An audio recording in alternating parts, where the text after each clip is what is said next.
Once again, good morning, everyone. Without objection, the chair may declare the committee in recess at any time. Before we begin today's hearing, I want to provide a few important reminders. First, today's open portion is being broadcast live on C-SPAN and streamed on the committee's YouTube channel. This open portion of the hearing will be conducted entirely on an unclassified basis. All participants are reminded to refrain from discussing classified or other sensitive information protected from public disclosure. I will adjourn this open session following completion of one round of questions, and we will then move into a closed session where such questions can be asked. Second, I want to inform the audience that while I fully support constitutionally protected free speech and the right to assemble, this is not the time or place. Any would-be disruptors in the audience who interfere with the committee's business will not be tolerated. For this event, members will have 5 minutes with witnesses. I would ask each of my colleagues to keep both your questions and complete answers from the witnesses within those allotted 5 minutes. Any last questions that can't be answered in time will be submitted for the record. In the same manner in which the House Permanent Select Committee on Intelligence has conducted itself in recent worldwide threats hearings, I expect that we will continue to act in a bipartisan and respectful manner during today's event. I'm confident all members can treat each of our witnesses today with due respect, consistent with past practice. This worldwide threats hearing provides the American people the opportunity to hear directly from our intelligence community leadership on the threats that face our nation. It's my pleasure to welcome our witnesses to today's hearing. Director of National Intelligence, the Honorable Tulsi Gabbard. Director of Central Intelligence Agency, the Honorable John Ratcliffe. Director of the Federal Bureau of Investigation, the Honorable Kash Patel. Director of National Security Agency, General Tim Haugh. Director of Defense Intelligence Agency, Lieutenant General Jeffrey Kruse. Thank you all for being here. First, I want to address an issue that was made public earlier this week regarding a group text message exchange that included several members of President Trump's national security leadership team and a journalist. Yesterday, our colleagues on the Senate Select Committee on Intelligence held their hearing on the annual threat assessment, and unfortunately, instead of exploring the real and existential threats that face our nation, which is the purpose of this hearing, this issue consumed most of their time. While I will address this topic further in my questions, it's my sincere hope that we use this hearing to discuss the many foreign threats facing our nation. I have deep concerns about the state of our national security. The war between Russia and Ukraine has just surpassed 3 years and now includes North Korean troops on the battlefield. Iran remains the world's largest state sponsor of terrorism, supporting terrorist organizations throughout the Middle East like Hezbollah and Hamas, fueling the latter's war with Israel and Gaza. The threat of the Chinese Communist Party, or CCP, has metastasized worldwide, expanding a robust military and espionage capability well beyond the Pacific, including here within the Western Hemisphere. The CCP's aggressiveness in operations below the level of armed conflict continues to grow. For example, they have sponsored cyber attacks against United States critical infrastructure and even recruited a New York State governor's office employee into being an undisclosed agent of the CCP. And after 4 years of a catastrophic open border policy and limited and in many cases no vetting, we have seen an explosion of illegal migrants crossing our border since 2021. In fiscal year 2024, 516 were identified to be known or suspected terrorists, 106 of whom tried to sneak into our country between ports of entry. And these are just the ones we caught of the nearly 3 million encounters recorded by Customs and Border Protection. We've also seen an ISIS-affiliated human smuggling network bringing more than 400 migrants into the United States. And this occurs through networks associated with cartels and gangs from Sinaloa to CJ&G, who present an unacceptable risk to the security of the American people. In the midst of such threats, many have understandably lost trust in the intelligence community. One reason I'm particularly concerned about is the pattern of lapses I've seen in analytic integrity and objectivity in some of the assessments provided by the IC in the last few years. From President Trump-Russia collusion fiasco to the origins of the COVID-19 pandemic to anomalous health incidents, there have been numerous instances of the IC suppressing certain reporting, using substandard reporting to support a pre-decided thesis, and failure or refusal to consider plausible alternative analyses. That, combined with many other examples of weaponized government, results in a situation where the United States is facing very real threats, while many of our citizens lack trust in those they empower to inform on our counter these threats. Look, I've been honored to serve our country for many years now, first as an explosive ordnance disposal technician in the Army, now as a representative for the 1st District of Arkansas and chairman of this committee. In my time here, I've traveled the world and met with countless IC employees, from everyday Americans doing challenging and often dangerous work of intelligence to agencies directors like yourselves. The vast majority of those people are honest, hardworking, patriotic Americans that silently and without accolades do difficult jobs, often in austere places, sacrificing time with their families and in some cases putting themselves in danger, all in order to serve the United States. These silent warriors deserve our gratitude and our respect. They do not deserve to have their reputations besmirched by poor leadership. Unfortunately, in recent years, we've seen instances of politicized, self-serving, dishonest leaders sustaining the reputation of our institutions and patriots by abusing the powers and sacred trust given to them by the American people. We have some real work to do. You in your roles as leaders of prestigious organizations and us as members of this committee charged with conducting honest and rigorous oversight must ensure that our institutions work for the American people. Those that don't uphold the stringent standards of integrity that the American people expect and deserve must be held accountable. In the instances where trust is breached, those involved must be held accountable. This will help rebuild the trust between the American people and those that serve them in the intelligence community. Today, we need you to be candid about the threats facing the United States. I have deep concerns that many threats have been downplayed or not taken seriously enough for some time, particularly in the homeland and the Western Hemisphere. I look forward to hearing your assessment. Thank you again to our witnesses for being here today, and with that, I want to yield to the distinguished ranking member, Mr. Himes, for his opening statement. Thank you, Mr. Chairman, and good morning and welcome to our witnesses. As the chairman said, this hearing is an important opportunity for our committee and the American people to hear directly from the senior leadership of the intelligence community about the threats that our nation faces. I read the unclassified report, and I found a lot of continuity in the IC's assessment about critical threats to our national security compared to last year's assessment. The IC continues to see threats from our principal adversaries, China, Russia, Iran, and North Korea. I must say, though, that after these last 2 months, I'm worried that the call may be coming from inside the House. This report calls Russia, and I quote, an enduring potential threat to U.S. power, presence, and global interests. But as far as I can tell, we're now on Team Kremlin. We vote with them and against our allies in the United Nations. We humiliate President Zelensky in the Oval Office. The president's chief Russian negotiator, Steve Witkoff, is repeating Russian talking points and participating on a madcap signal chat about an attack on Yemen while inside Russia. USAID is gone, and with it, all American soft power. If I had time, I would ask the generals at this table about what it means to our national security to give up our soft power. We're no longer helping struggling nations in Africa.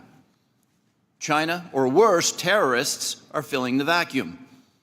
I wonder how many of those African countries will be named in next year's threat assessment. Thanks to DOJ, the men we paid to guard the most vicious ISIS terrorists in the world in Syria walked off the job. Do you think we'll see their names in this document next year? Elon Musk fired the people who maintain our nuclear weapons. Does that feel like a threat to you? Apparently, all of this mayhem is cheered by the President of the United States and by 20-somethings with laptops and nicknames like Big Balls. But I've been doing this for a long time, and I know that Moscow and Beijing and Tehran and Pyongyang cannot believe their luck. Now we come to learn that people in the most dangerous and sensitive jobs on the planet put extremely specific pre-decisional discussions about a military attack on signal, which could be intercepted by the Russians and the Chinese. Everyone here knows that the Russians or the Chinese could have gotten all of that information, and they could have passed it on to the Houthis, who easily could have repositioned weapons and altered their plans to knock down planes or sink ships. I think that it's by the awesome grace of God that we are not mourning dead pilots right now. The two general officers sitting at the table and the people who work for all of you know that if they had set up and participated in the signal chat, they would be gone. And they know that there's only one response to a mistake of this magnitude. You apologize, you own it, and you stop everything until you can figure out what went wrong and how it might not ever happen again. But that's not what happened. The Secretary of Defense responded with a brutal attack on the reporter who did not ask to be on the signal chain. Yesterday, our former colleague Mike Waltz did the same in the White House and then went on Fox to call Jeff Goldberg a loser. What do you think the people who work for you are seeing and learning from that? Now, except for that last part, almost all of the mayhem slowly eroding our safety, our standing, and our security in the world has largely happened outside the IC. If you had a part in that, and I suspect you did, I thank you. I'll say it now and I'll say it again every time we see each other over the next couple of years. You must protect the thousands of patriots who go to work every day under you to keep us safe. You need to go to work every day thinking about their morale, their well-being, and their protection. I've done intelligence oversight for more than a decade. It's my job to ask you the tough questions and maybe even make you uncomfortable. But John, I don't ever walk through your lobby and look at those 140 stars on the wall without choking up over the fact that men and women far better than I will give their lives to keep us safe. There's about a dozen people in this room who know all their stories, and you know and I know that many of the men and women who have stars on that wall died because of bad decisions or poor judgment by their leaders. We've all worked together before, and recent events notwithstanding, we need you to succeed. Your people and our safety requires you to succeed. I really hope you do. But let me say now that if some overcaffeinated 20-year-old succeeds in firing your linguists, or your mathematicians, or your paramilitary officers, if you shut down some unit because Steve Bannon or Seb Gorka doesn't like it, America will be less safe, and people will get hurt. And I and this committee and history will be very unkind. Yield back, Mr. Chairman. Gentleman yields. Now recognize Director Gabbard to make a statement on behalf of the intelligence community. Thank you very much, Chairman Crawford and Ranking Member Himes, members of the committee. Thank you for the opportunity for us to be here to present the 2025 Annual Threat Assessment. I'm joined here by my colleagues from the CIA, DIA, FBI, and NSA. Our testimony today offers the collective assessment of the 18 U.S. intelligence elements making up the U.S. intelligence community and draws on the intelligence collection and information available to the IC from open source and private sector and the expertise of our analysts. It evaluates what the IC assesses most threatens our people and our nation's ability to live in a peaceful, free, secure, and prosperous society. As you know very well, we face an increasingly complex threat environment that is threatening us here at home and our interests abroad. I'll begin by focusing on what most immediately and directly threatens the United States and the well-being of the American people, the non-state criminal groups and terrorists putting American lives and livelihood at risk. I'll then move on to focus on the key nation states who have the capability to threaten our security and the interests of the United States. Cartels, gangs, and other transnational criminal organizations in our part of the world are engaging in a wide array of illicit activity, from narcotics trafficking to money laundering, to smuggling of illegal immigrants and human trafficking, which endanger the health, welfare, and safety of everyday Americans. Based on our latest reporting available for the year-long period ending October 2024, cartels were largely responsible for the deaths of more than 54,000 American citizens due to synthetic opioids. Mexico-based transnational criminal organizations are the main suppliers of illicit fentanyl to the U.S. market and are quickly adapting to enforcement and regulatory pressures by using multiple sources and methods to procure precursor chemicals and equipment, primarily from China and India, many of which are dual-use chemicals used in legitimate industries. Independent fentanyl producers are also increasingly fragmenting the drug trade in Mexico. The ready availability of precursor chemicals and ease of making illicit fentanyl have enabled independent actors to increase illicit fentanyl production and smuggling operations in Mexico. Cartels are profiting from human trafficking and have likely facilitated More than 2 million illegal immigrants encountered by law enforcement at the U.S. southwest border in 2024 alone, straining our vital resources and putting the American people at risk. Criminal groups drive much of the unrest and lawlessness in the Western Hemisphere. They also engage in extortion, weapons and human smuggling, and other illicit and dangerous revenue-seeking operations, including kidnapping for ransom, forced labor, and sex trafficking. While some of these key drivers of migrants are expected to persist, heightened U.S. border security enforcement and deportations under the Trump administration are proving to serve as a deterrent for migrants seeking to illegally cross our borders. U.S. Border Patrol apprehensions along the southwest border in January 2025 dropped 85% from the same period in 2024. Transnational Islamist extremists such as ISIS and Al-Qaeda and affiliated jihadi groups continue to pursue, enable, or inspire attacks against the United States and our citizens abroad and within the homeland to advance their ultimate objective of establishing a global Islamist caliphate. This includes heightened efforts to spread their ideology to recruit and radicalize individuals in the U.S. and the West. While the New Year's Day attacker in New Orleans had no known direct contact with ISIS terrorists, he was influenced and radicalized by ISIS ideological propaganda, as one example. Al-Qaeda and its affiliates continue to call for attacks against the United States as they conduct attacks overseas.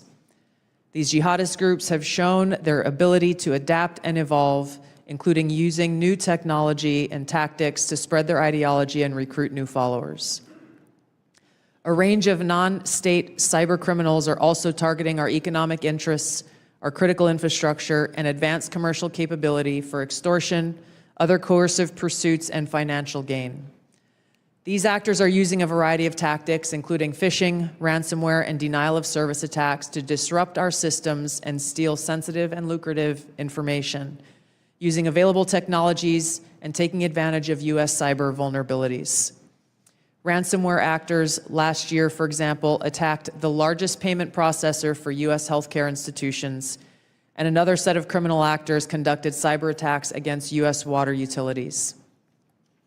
Some of these non-state cyber actors also operate as proxies for or emulate similar activities being carried out by major state actors. The IC sees China, Russia, Iran, and North Korea engaging in activities that could challenge U.S. capabilities and interests, especially related to our security and economy. They are in some cases working together in different areas to target U.S. interests and to protect themselves from U.S. sanctions. At this point, the IC assesses that China is our most capable strategic competitor. Under the leadership of Xi Jinping, the People's Republic of China seeks to position itself as a leading power in the world stage, economically, technologically, and militarily. Beijing is driven in part by a belief that Washington is pursuing a broad effort to contain China's rise and undermine CCP rule. China's most serious domestic challenge is probably China's slowing economy and the potential instability that could occur if socioeconomic grievances lead to large-scale unrest. Growing economic tensions with the United States and other countries could also weigh on China's plans for economic growth and domestic job creation. China's military is fielding advanced capabilities, including hypersonic weapons, stealth aircraft, advanced submarines, stronger space and cyber warfare assets, and a larger arsenal of nuclear weapons. While it appears they would like to develop and maintain positive ties with the United States and the Trump administration to advance its own interests and avoid conflict, China is building its military capability in part to gain an advantage in the event of a military conflict with the United States around the issue of China's efforts towards unification with the Republic of China or Taiwan. Beijing is advancing its cyber capabilities for sophisticated operations aimed at stealing sensitive U.S. government and private sector information and pre-positioning additional asymmetric attack options that may be deployed in a conflict. China's cyber activities have been linked to multiple high-profile breaches, including last year's massive compromise of U.S. telecom infrastructure, commonly referred to as Salt Typhoon. Beijing currently dominates global markets and strategically important supply chains, for example, with the mining and processing of several critical minerals. In December, China imposed an export ban to the United States on gallium, germanium, and antimony, all of which are important to the production of semiconductors and our defense technologies. This was in direct response to U.S. export controls on chips designed to broadly limit PRC access to advanced chips and chip-making equipment. China also aims to compete in other critical global industries, including AI, legacy semiconductor chip production, biomanufacturing and genetic sequencing, and medical and pharmaceutical supply production. Russia's nuclear and conventional military capabilities, along with its demonstrated economic and military resilience, make it a formidable competitor. Moscow has more nuclear weapons than any other nation that could inflict catastrophic damage on the United States and the world in the event of a major war that Russian leaders feared put them and their regime at serious risk. In late 2024, Russia announced updates to its public nuclear doctrine, expanding the conditions under which Russia would consider using nuclear weapons. Russia is building a more modern and survivable nuclear force designed to circumvent U.S. missile defense through reliable retaliatory strike potential. It intends to deter the U.S. by holding the U.S. homeland at risk and by having the capabilities to threaten nuclear war in a conflict. Russia's developed advanced cyber capabilities and has attempted to pre-position access to U.S. critical infrastructure for asymmetric options and make it a persistent cyber threat. Russia's cyber activities have been linked to multiple high-profile breaches, including the 2023 hack of Microsoft. Russia is also fielding new capabilities in anti-satellite weapons meant to degrade U.S. and allied space infrastructure. Among Russia's most concerning developments is a new satellite intended to carry a nuclear weapon as an anti-satellite weapon, violating long-standing international law against such activity and putting the U.S. and global economy at risk. Iran continues to seek to expand its influence in the Middle East, despite the degradation to its proxies and defenses during the Gaza conflict.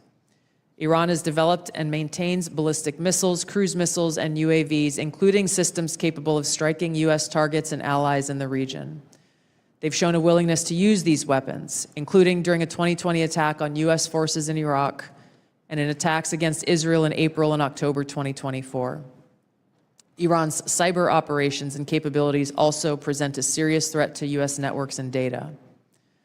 The IC continues to assess that Iran is not building a nuclear weapon, and Supreme Leader Khamenei has not authorized the nuclear weapons program that he suspended in 2003. We continue to monitor closely if Tehran decides to reauthorize its nuclear weapons program. In the past year, we've seen an erosion of a decades-long taboo in Iran on discussing nuclear weapons in public, likely emboldening nuclear weapons advocates within Iran's decision-making apparatus.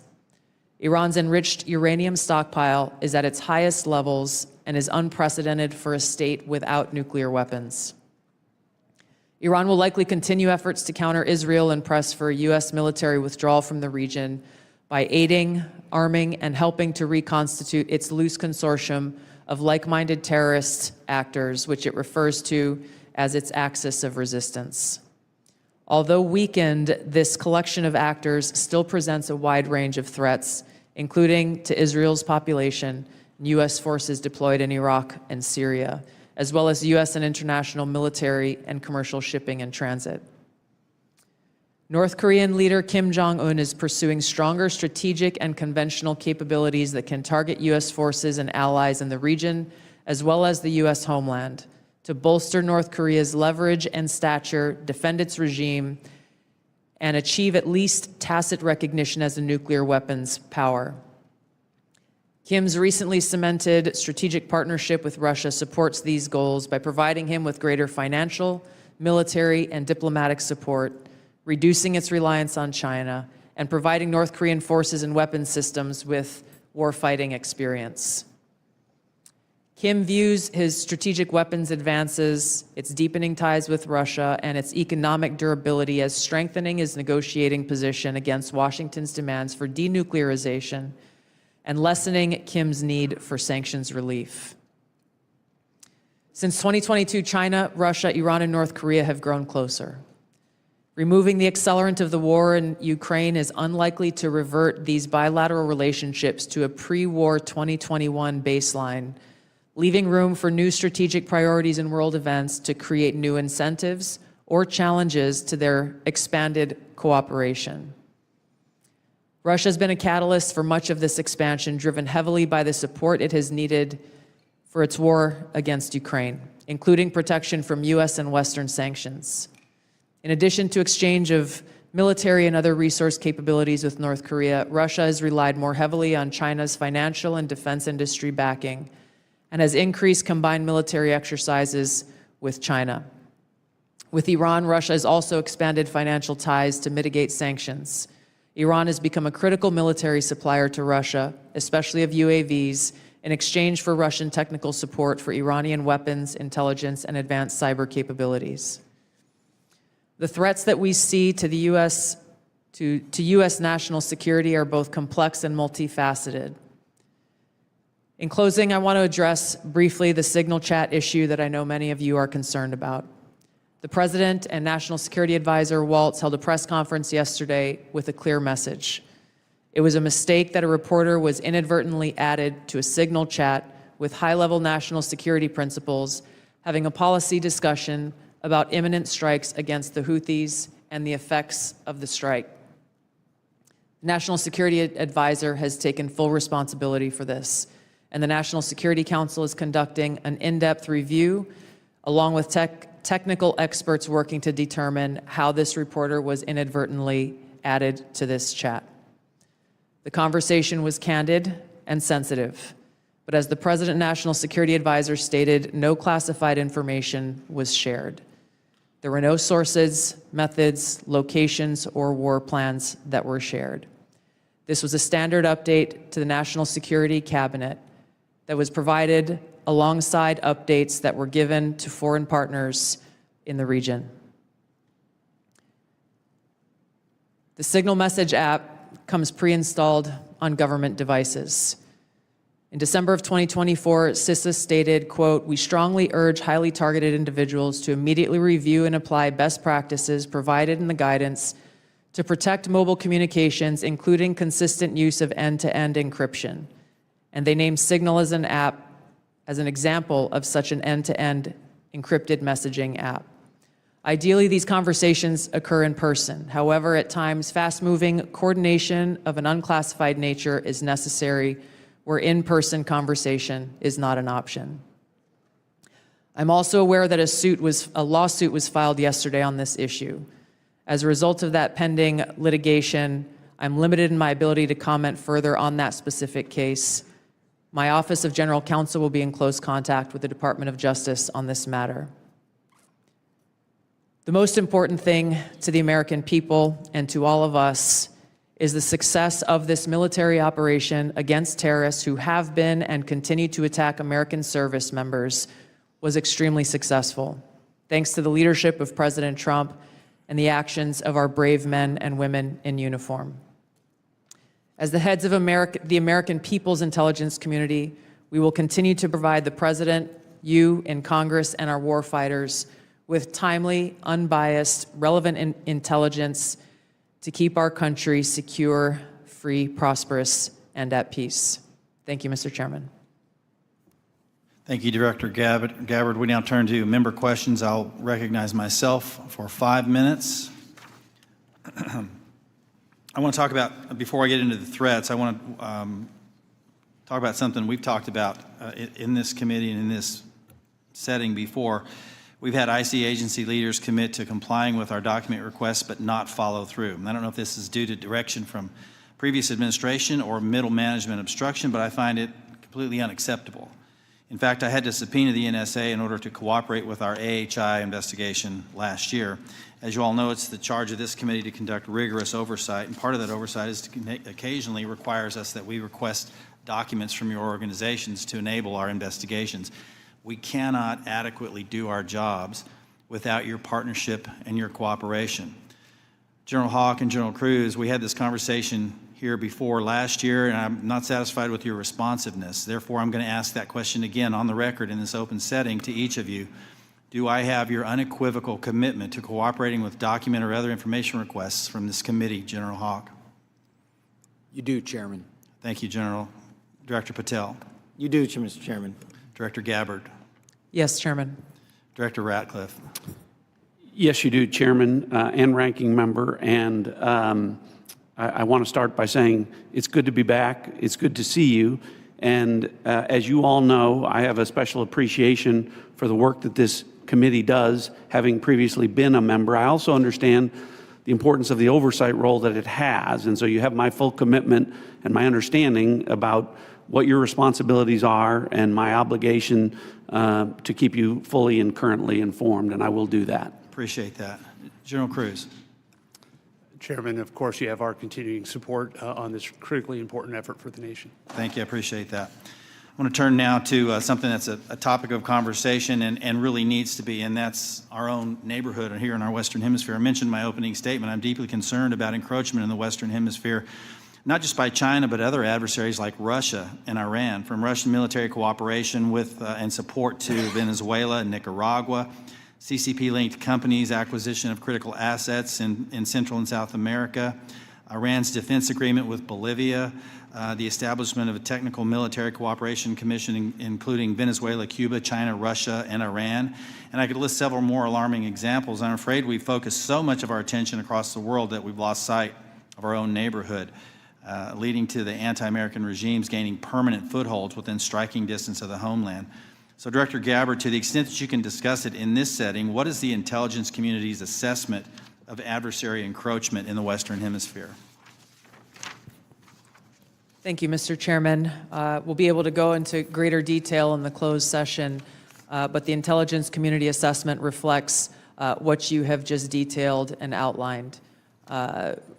The continued competition, encroachment, and investments that are occurring in the Western Hemisphere have rapidly increased and continue to pose a threat both to our economic interests and to our security.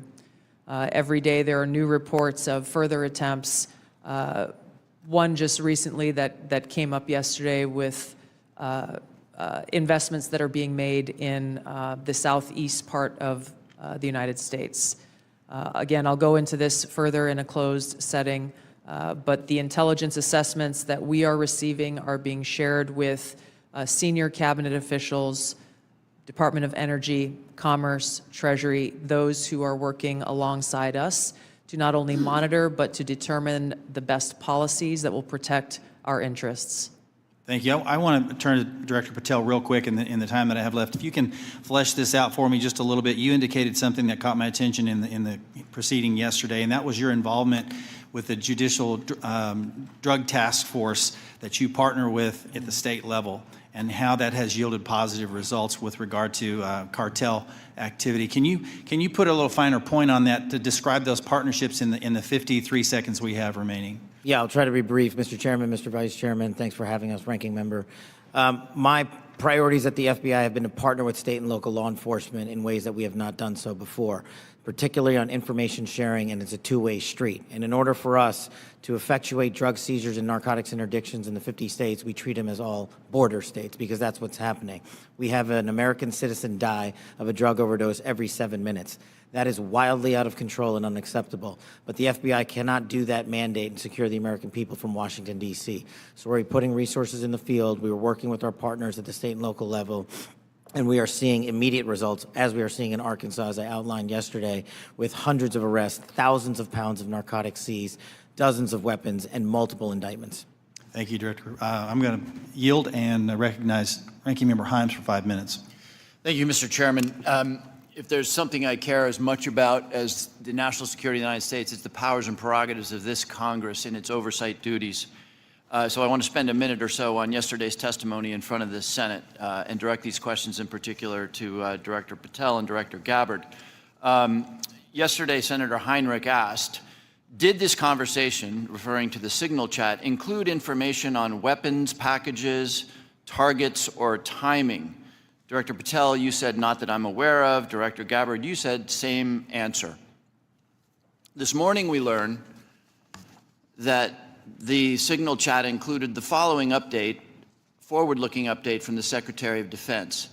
Time now, 11:44 Eastern Time. Weather is favorable. Just confirmed with CENTCOM. We are go for mission launch. 12:15 Eastern Time. F-18 launch. First strike package. 13:45 trigger-based F-18 first strike window starts. Target terrorist is at his known location, so should be on time. Also, strike drones launch. MQ-9s. 14:10 more F-18s launch. Second strike package.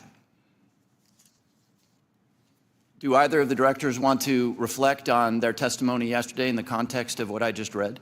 Sure. One, I was not on that signal chat. Two, I have not reviewed it. And three, as you just indicated, that was made public this morning. But, Director, you didn't, prior to yesterday's Senate, you were on the signal chat, correct? No. Okay, but did you review the material on the signal chat? No, I wasn't Okay. on it. Director Gabbard?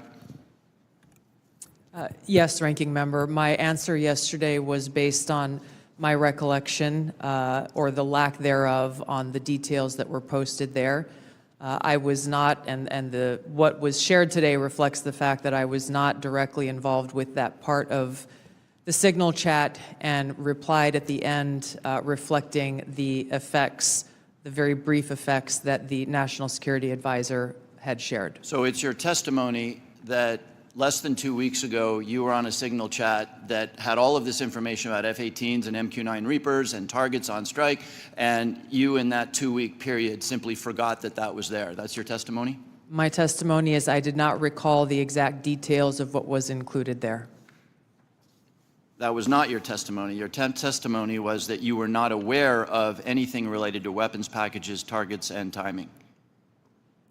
As the testimony yesterday continued on, there were further questions related to that, where I acknowledged that there was conversation about weapons, and I don't remember the exact wording that I used, but I did not recall the specific details that were included.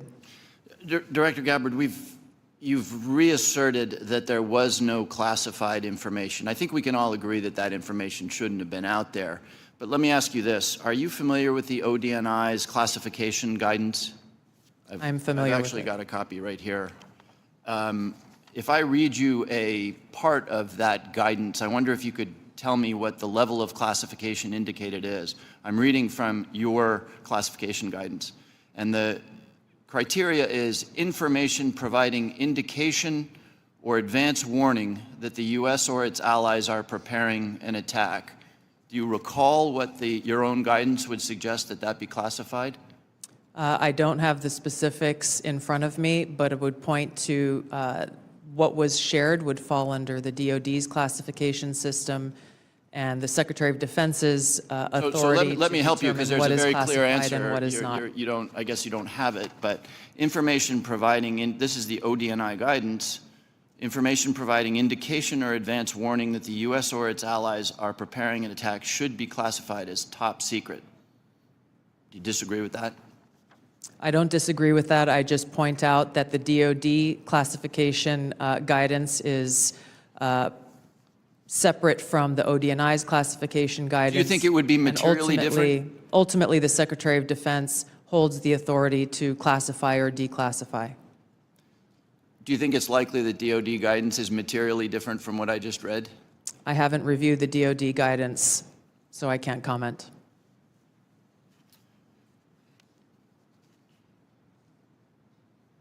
Director Gabbard, a lot of this suggests sort of a lack of sobriety. When there's punch emojis and fire emojis, it's a lack of sobriety. I don't mean that literally. But I have one last question for you, because I think people really listen to what you have to say. You, on March 15th, as DNI, retweeted a post from Ian Miles Chong, who is listed on RT, that's Russia Today's website, as, quote, a political and cultural commentator who has contributed content to RT since at least 2022. Director Gabbard, do you think that it's responsible for you as head of the intelligence community and the principal presidential intelligence advisor to retweet posts from individuals affiliated with Russian state media? That retweet came from my personal account, and I would have to go back to look at the substance of the tweet. Can I, just so that we don't have a lack of confusion amongst our allies and enemies and us, can I act perhaps that you not think that you should be saying one thing on your personal account than you say officially? I maintain my First Amendment rights to be able to express my own personal views on different issues. Thank you. I yield back, Mr. Chairman. Gentleman yields now recognize the distinguished Vice Chairman, General Kelly.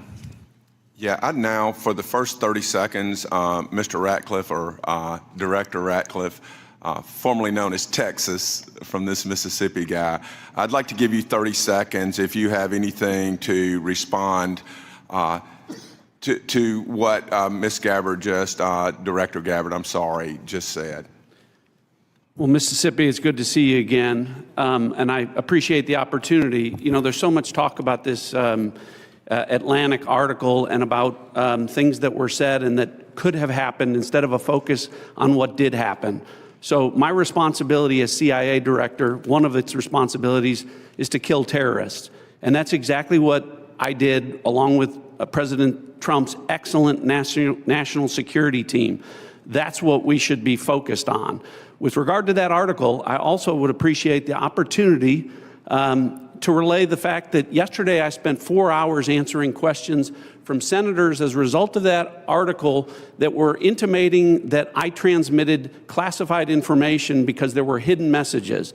Those messages were revealed today and revealed that I did not transmit classified information, and that the reporter, who I don't know, I think intentionally intended it to indicate that. That reporter also indicated that I had released the name of an undercover CIA operative in that signal chain. In fact, I had released the name of my chief of staff, who is not operating undercover. That was deliberately false and misleading, and I appreciate the opportunity to reflect that my answers haven't changed. I used an appropriate channel to communicate sensitive information. It was permissible to do so. I didn't transfer any classified information. And at the end of the day, what is most important is that the mission was a remarkable success, is what everyone should be focused on here, because that's what did happen, not what possibly could have happened. Thank you, Director Ratcliffe. Director Patel, thank you for the great job that you've done. So first of all, your coordination and trying to comply with the letter that was sent last year and the year before asking for the baseball shooting, of which what I got was basically what happened on the field, and I was there, so I don't need to know that, although no one from the FBI ever talked to me about what happened. They talked to people who were not there.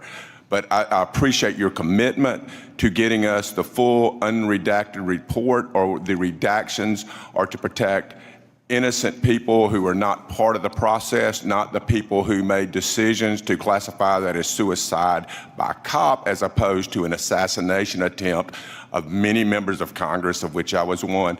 Thank you for your commitment, Director Patel, because I know that you will give us what we have asked for so that we can put this to rest, Mr. Winstrup, myself, and several others. Can I get your commitment to do that, Director Patel? In fact, I just got an update, Mr. Vice Chairman, from my team. You'll have all of those materials to you and your committee by the close of business today, or at the latest tomorrow morning. And just really quickly, Director Ratcliffe, and I don't want to go over time. I think it's so important for everybody to have their time.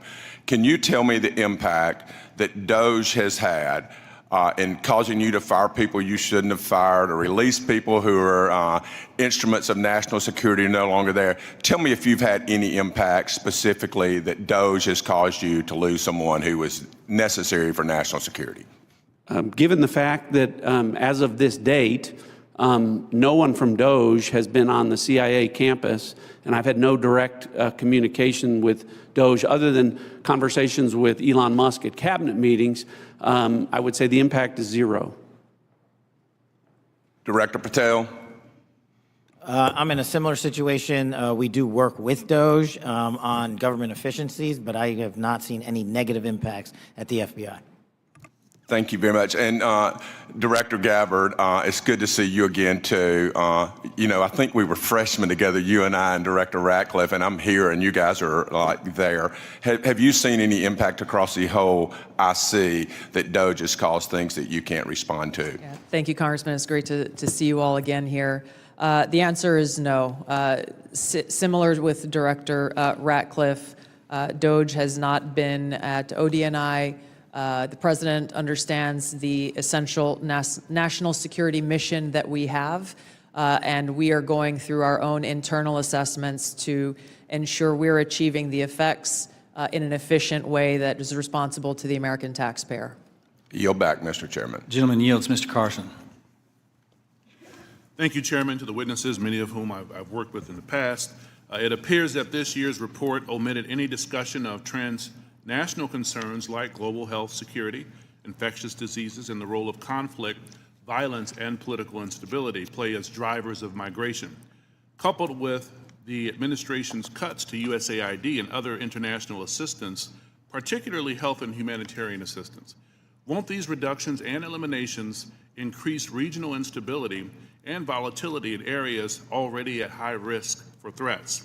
Was the IC consulted at all in the decisions to eliminate such critical funding, and why weren't these risks included in this year's report? Thank you for the question, Congressman.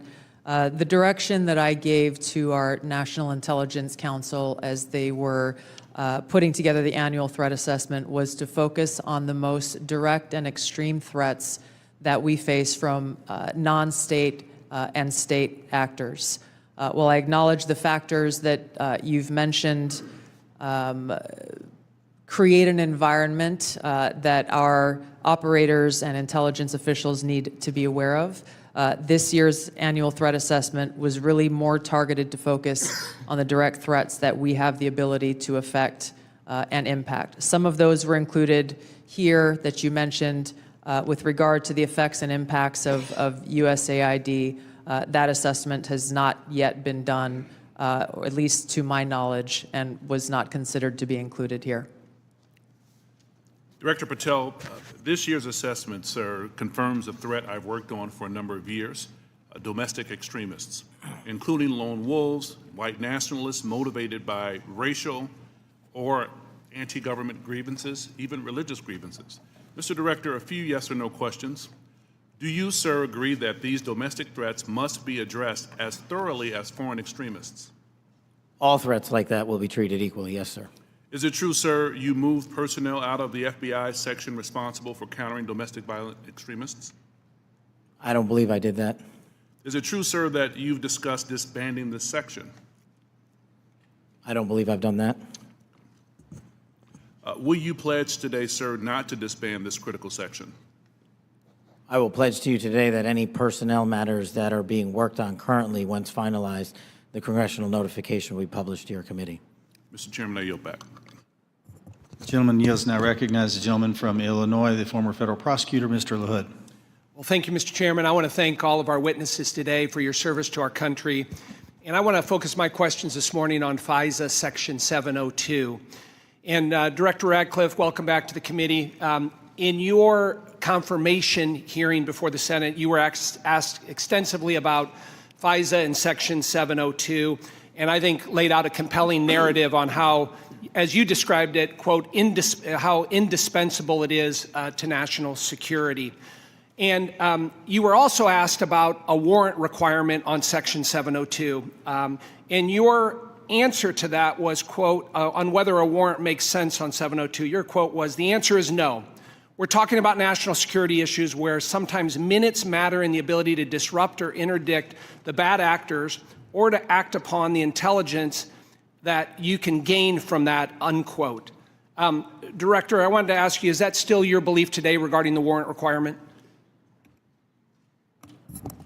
Congressman, it absolutely is. You've accurately reflected my prior testimony. It is also my testimony that 702 is indispensable to our intelligence picture, and the loss of it would be catastrophic to CIA. And the reason that I say that from this position is not only is 50% of all of our critical analysis provided to the President as Commander-in-Chief in the President's Daily Brief 702 derived, 70% of CIA's success with regard to advanced weapons counterproliferation is the result of 702 collected information.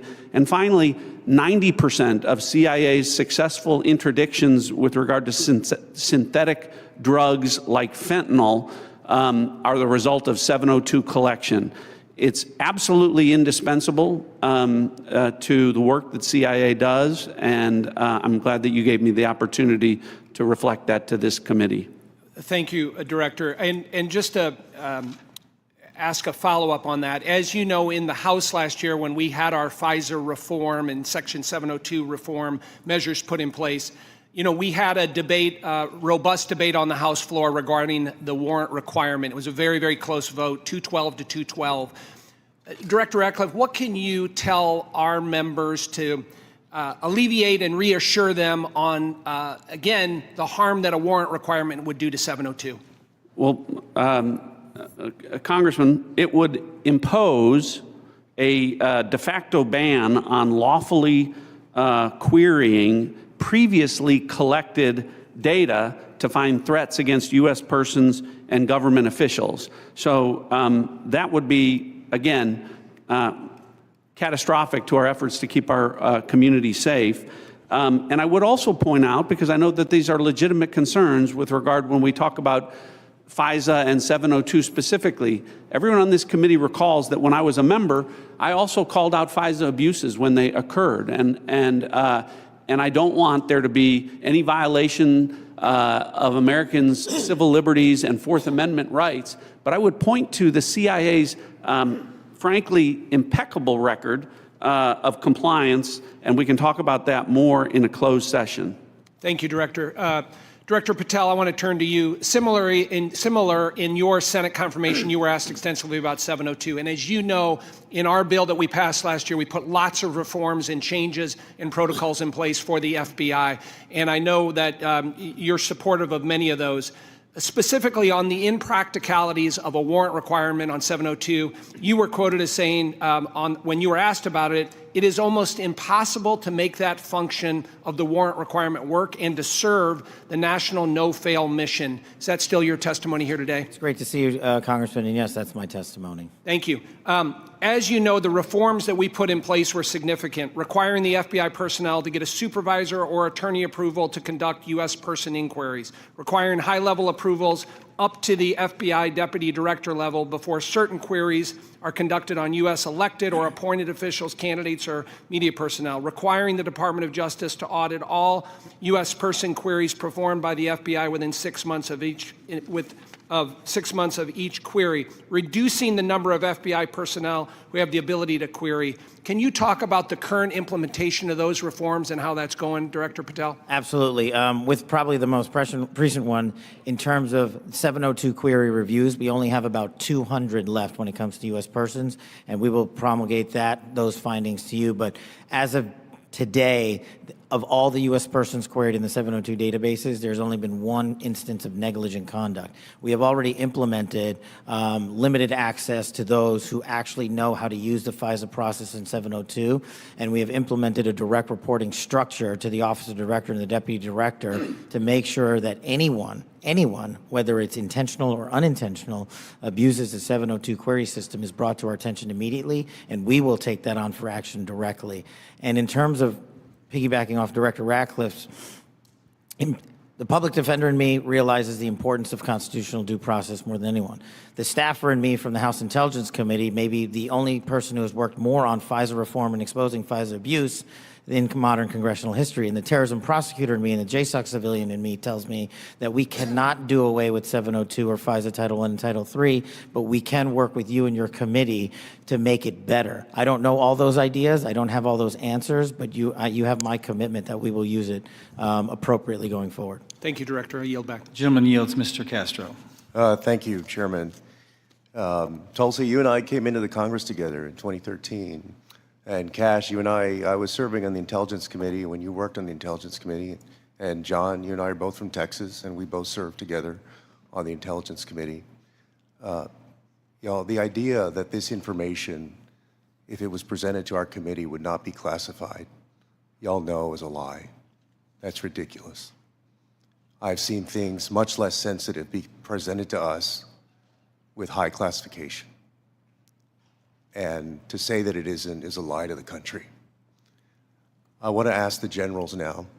The NSA is principally in charge of intercepting things like signals intelligence from other countries. General, I want to ask you, if your organization, your agency, intercepted something like this from Russia or China or some other country, would you consider this classified information? Representative, we would be classifying based off of our sources and methods. So those would be the things that, in terms of how we process, how we would be able to obtain the information and how we'd report it, Sure. we would classify based off of our source and method. So if you knew that the Secretary of Defense and the National Security Advisor of Russia or China and the head of the Foreign Ministry and all of the folks who were associated with that signal chain, if you intercepted that information, General, would you consider it classified? So it would be classified based off of our collection. So the NSA would classify it, would Based off determine it of as classified. the protection of our own source and method, not necessarily based off the content, but how we collected that information. But it would be classified. Well, we certainly wouldn't be collecting on a U.S. person conversation. No, I understand. I'm We're saying collecting if you did your job and collected it from the Russian Foreign Ministry and the National Security Advisor and the Secretary of Defense and the President's Chief Advisor, there is no way, having sat on this committee for 9 years, that somebody would come in with that information and give us something that says, unclassified, you can walk out of this room with this information and give it to whomever you want. You know, with all respect, you and I worked on the committee at the same time. Tulsi, you and I came in together. I've never had an issue of beef with you. John, you and I are both from Texas. Y'all know that's a lie. It's a lie to the country. I want to ask about the Alien Enemies Act really quick while I have time. The President has used the Alien Enemies Act, a wartime authority last used to detain German and Japanese nationals during World War II, to summarily deport people accused of being members of the Venezuelan gang Tren de Agua.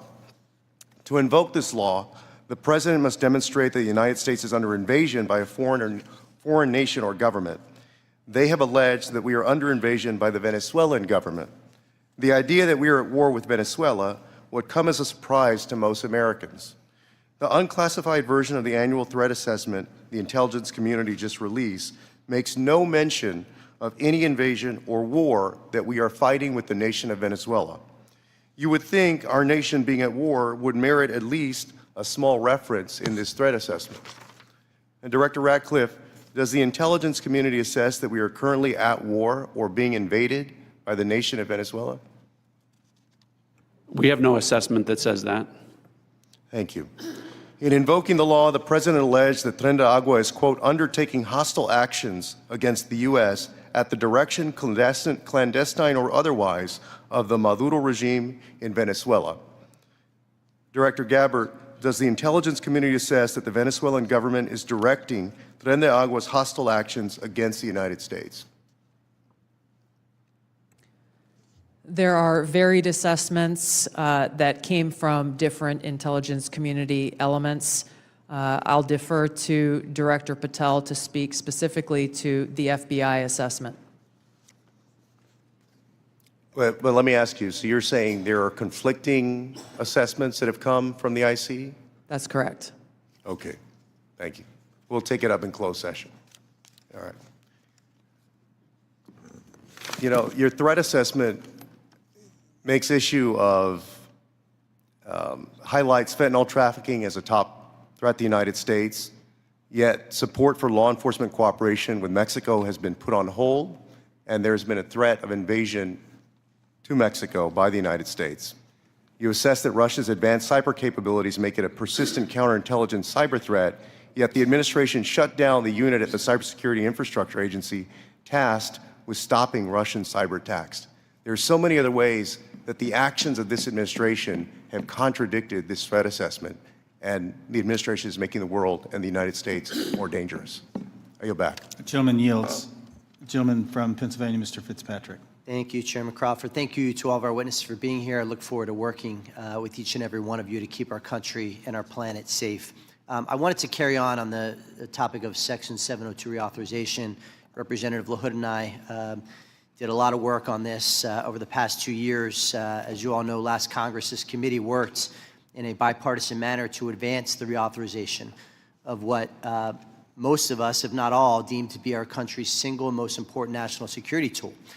The result was what was titled the Reforming Intelligence and Securing America Act, which not only reauthorized Section 702, but equally important, it provided necessary reforms to our intelligence community in an effort to address past abuses. This was the largest single reform of the FBI and the IC in a generation, making sure that there are appropriate compliance guardrails that enhance accountability while still protecting the critical tools necessary for our nation's security. Just to name a few, in 2009, Section 702 protected our nation from an attack by an al-Qaeda member who intended to detonate explosives in the Manhattan subway lines. In 2014, Section 702 helped prevent attacks by assisting in the removal of ISIS leader Haugh Imam. In 2022, Section 702 contributed to the U.S. government's operation against the last remaining 9/11 architect, Ayman al-Zawahiri. And as we saw in the horrendous attacks of October 7th, an attack on the people of Israel, where Hamas killed over 1,200 innocent civilians, intelligence collection is essential to the safety and security of our population. We must never, ever see another attack the likes of 9/11. Especially as a result of a self-inflicted intelligence failure. Not reauthorizing the use of this authority in this coming year would intentionally and willingly put the United States at a disadvantage against actors who seek our destruction. Representative LaHood touched on the warrant requirement. As you all know, that is really the linchpin here. And I think it's abundantly clear for members of this committee, members of this Congress, and for members of our intelligence committee to understand that a warrant requirement is on the collection of data. A warrant requirement cannot apply to the querying of already lawfully collected data.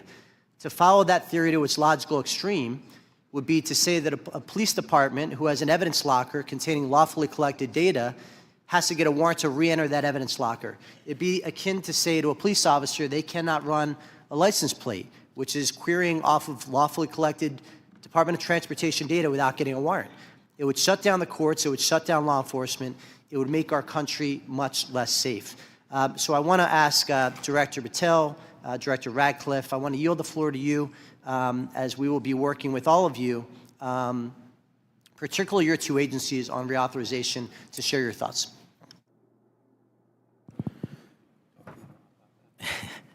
So it's great to see you, sir, and thanks for the question. Look, on 702, just to flesh out some of the more specific operational use that I have it with specifically relates to what you just said. When I was a terrorism prosecutor, we used 702 directly to prevent a shopping mall in Houston from being blown up. We used 702 collection directly to prevent an attack on the state capitol in the state of California.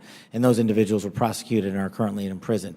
And balancing that awesome responsibility with the constitutional protections that every American should have when we're talking about U.S. persons specifically is something that I keep in mind on every single decision surrounding 702.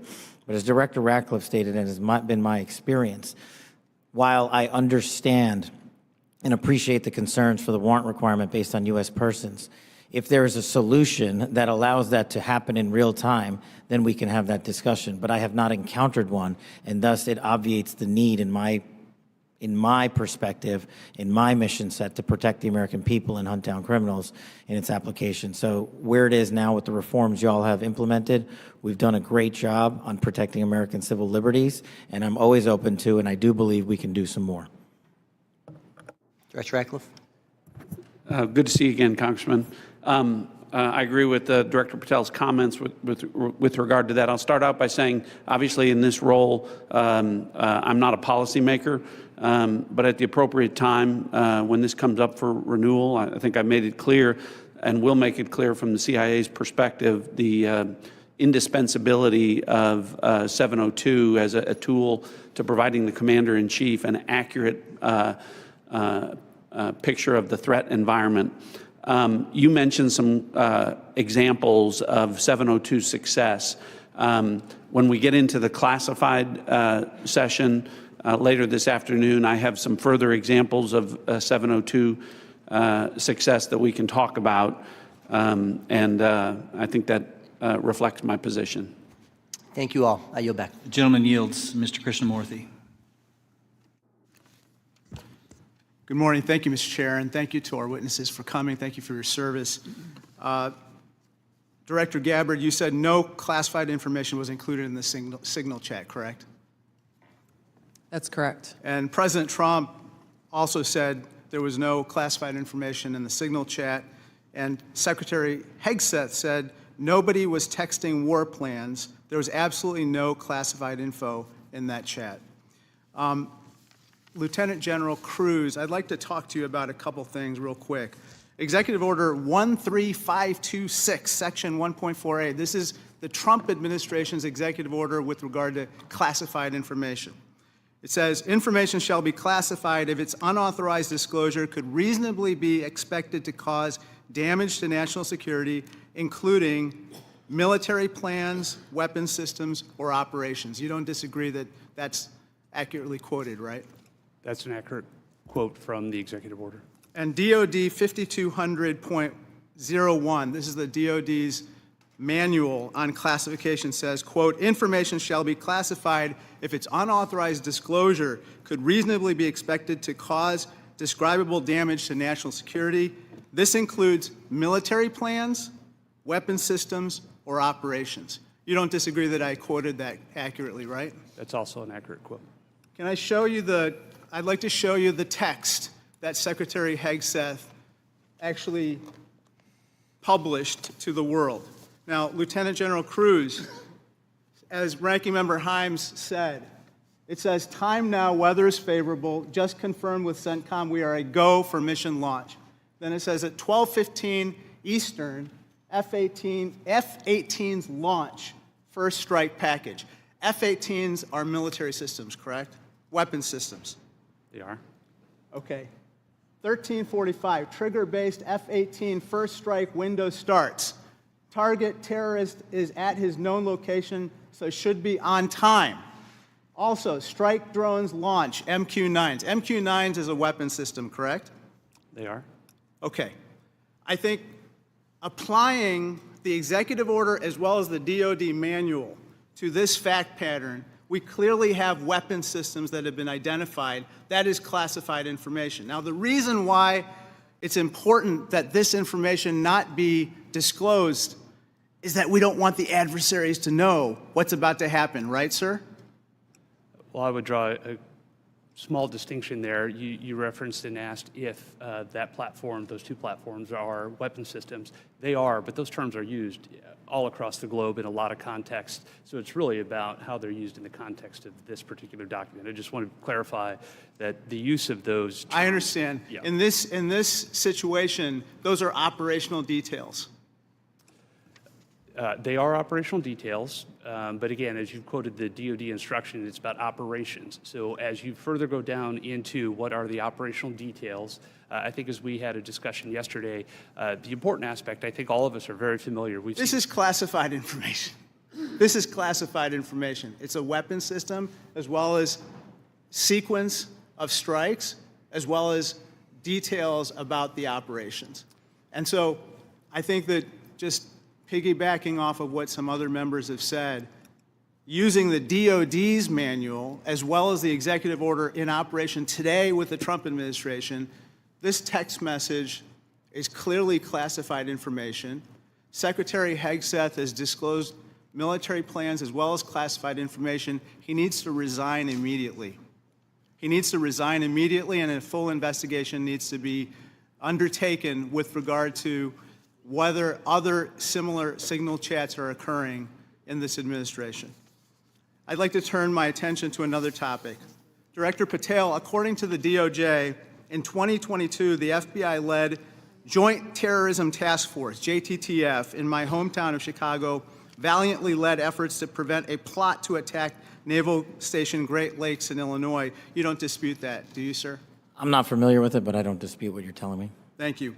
A memo obtained by ABC 7 News of Chicago said that this task force will now be, quote, actively supporting, close quote, the Department of Homeland Security and its immigration enforcement. You don't dispute that either, do you? I'm just not familiar with it, sir. Okay. Sir, I just have to say, the DOJ has now tasked JTTFs to shift some resources to immigration enforcement efforts. And I don't say this lightly, if there's a terrorist attack anywhere in the country, including in Chicago, and it was because the JTTFs in part shifted resources, they'll be held to pay. Thank you, sir. Gentleman's time's expired. Gentleman from Georgia, Mr. Scott. Thank you, Mr. Chairman. Director Gabbard, was the target terrorist named in the text, or was it simply referred to as target terrorist? The target was not named. Thank you. Was the location named? Congressman, no locations were named. Thank you. Director Patel, there was a specific accusation made about how close we are working with Mexico currently. My understanding, and I want to congratulate you on this, and I think it shows a shift of focus at the FBI since you've taken over to what it should have been doing all along, which is chasing the 10 most wanted that are threatening our country. My understanding is that 2 of the 3 were actually arrested in Mexico and are being extradited back to the United States. Is that correct? Yes, sir. We have been working. One of the first meetings I took as FBI director was my counterpart, Secretary Farouche in Mexico. And subsequent to that, we have repaid or extradited or expelled from Mexico 2 top 10 of the FBI's most wanted list and 33 other criminals. Well, it sounds to me like we're working closer with them today than we have in the last several years, and that the focus of the FBI has shifted to actually protecting American citizens instead of arresting pro-life protesters. Our mission is to find violent criminals wherever they are, and if they're in Mexico, we're going to get them. Thank you. And I appreciate you, and I appreciate the change in the focus of the FBI. I want to talk with you a little about the counterintelligence threats, one of which was an active duty U.S. Army soldier charged with conspiring to transmit national defense information to individuals located in China. What can you say in this setting, or can you briefly explain your work with interagency partners to identify and neutralize counterintelligence threats in the United States around this example? For me, sir? Yes, sir. So generally speaking, on counterintelligence and countering espionage, whether it's from adversaries like the CCP, Russia, Iran, or otherwise, we have prioritized them as an equally violent criminal enterprise seeking to do harm to our critical infrastructure and also to exploit and steal our data, whether it's government or private personnel. And so we have expanded our resources into them and working with the interagency to make it a priority. Okay, thank you. I want to move on to the issue of the threshold of parole under the previous administration and the number of illegal immigrants that have come into this country, including people with known membership in terrorist groups. For those individuals that pose a risk and that we have captured and are being deported, are we sharing the biometric and biographic information with our allies to mitigate their ability to relocate or operate abroad? What we are doing at the FBI is sharing the information we're allowed to with our Five Eye partners, and then on an individual basis, we are trying to share information with other partners who deemed individuals that they find of consequence. Okay. As you move further into your position, if you have additional recommendations on how we better share information, please let us know. Yes, sir. Director Ratcliffe, China's influence on the Panama Canal has increased since 2017. Panama became the first Latin American country to sign on to China's Belt and Road Initiative. Can you talk about not just China embedding itself into the various canal-related sectors and operations, but what other areas in Central and South America have China and others increased their presence, and what examples concern you the most? Thanks, Congressman. Appreciate the question. I do want to comment. The question before about cooperation with Mexico, it's really across the IC. when Mexico's Secretary General Omar Harfuch, head of Mexican security, was here, he not only met with Director Patel, he met with Director Gabbard, and he met with me. So we have been working on that, again, to the benefit of both our countries. To your point, the PRC throughout Central and South America continues to attempt to use its soft power to gain a foothold. They use direct aid to countries that need it. They also provide funding to universities to get a foothold to create influence. And you mentioned the Panama Canal, and you've seen the diplomatic efforts of the administration to address that and push back on PRC ownership of the canal locks. But that ties into what the IC is doing. In these instances, it's important for us, Congressman, to the best way we can operate is to provide intelligence to countries in Central and South America, to provide them with briefings, which we do, to provide them with tailored analysis of our intelligence about how China is manipulating them, about how China is hacking them, the things that China is doing to gain a foothold, and Russia and Iran throughout that area. So the CIA is very much focused on that. Gentleman's time's expired. Mr. Crow. Thank you, Chairman.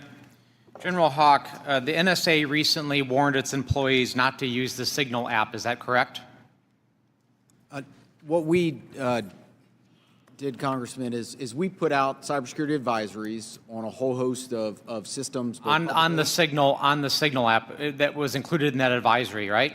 What we've done is we've put out an advisory on how to use the Signal app and other encrypted applications, because we do encourage our employees and their families to use encrypted. Because there's risk to that app. There are. Okay. General Kruse, DOD also issued a warning about vulnerabilities to the Signal app recently, correct? That's correct. Okay. Director Gabbard, you were on the Signal text chain in question, correct? Yes. As was Mr. Witkoff, the administration's lead negotiator with the Russians, correct? Yes.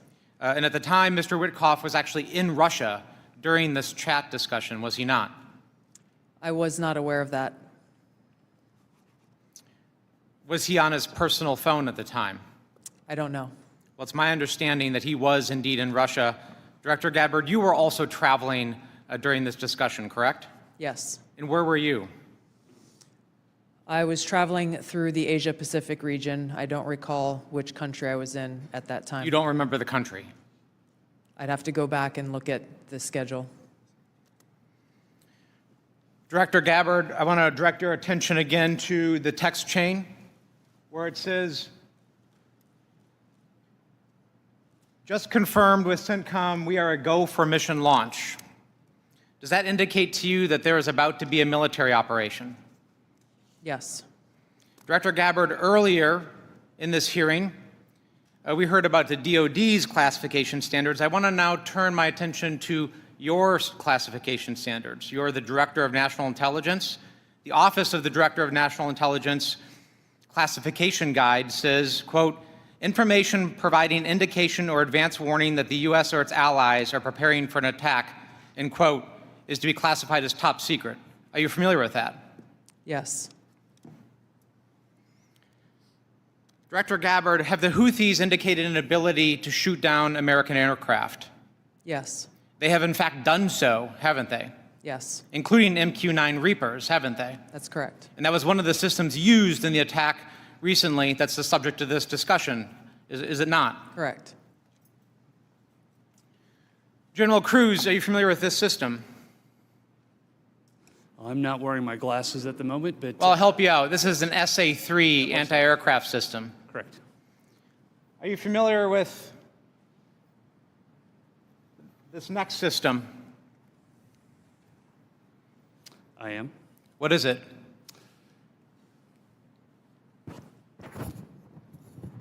I'm going to have to ask you. It's an SA-6. I'm going to guess that this is also an advanced anti-aircraft system, is it not? It is. It was used widely in the Balkans in the 90s, correct? And the Houthis also have this system, don't they? They certainly do. And they've employed it against our aircraft, have they not? They have attempted to, correct.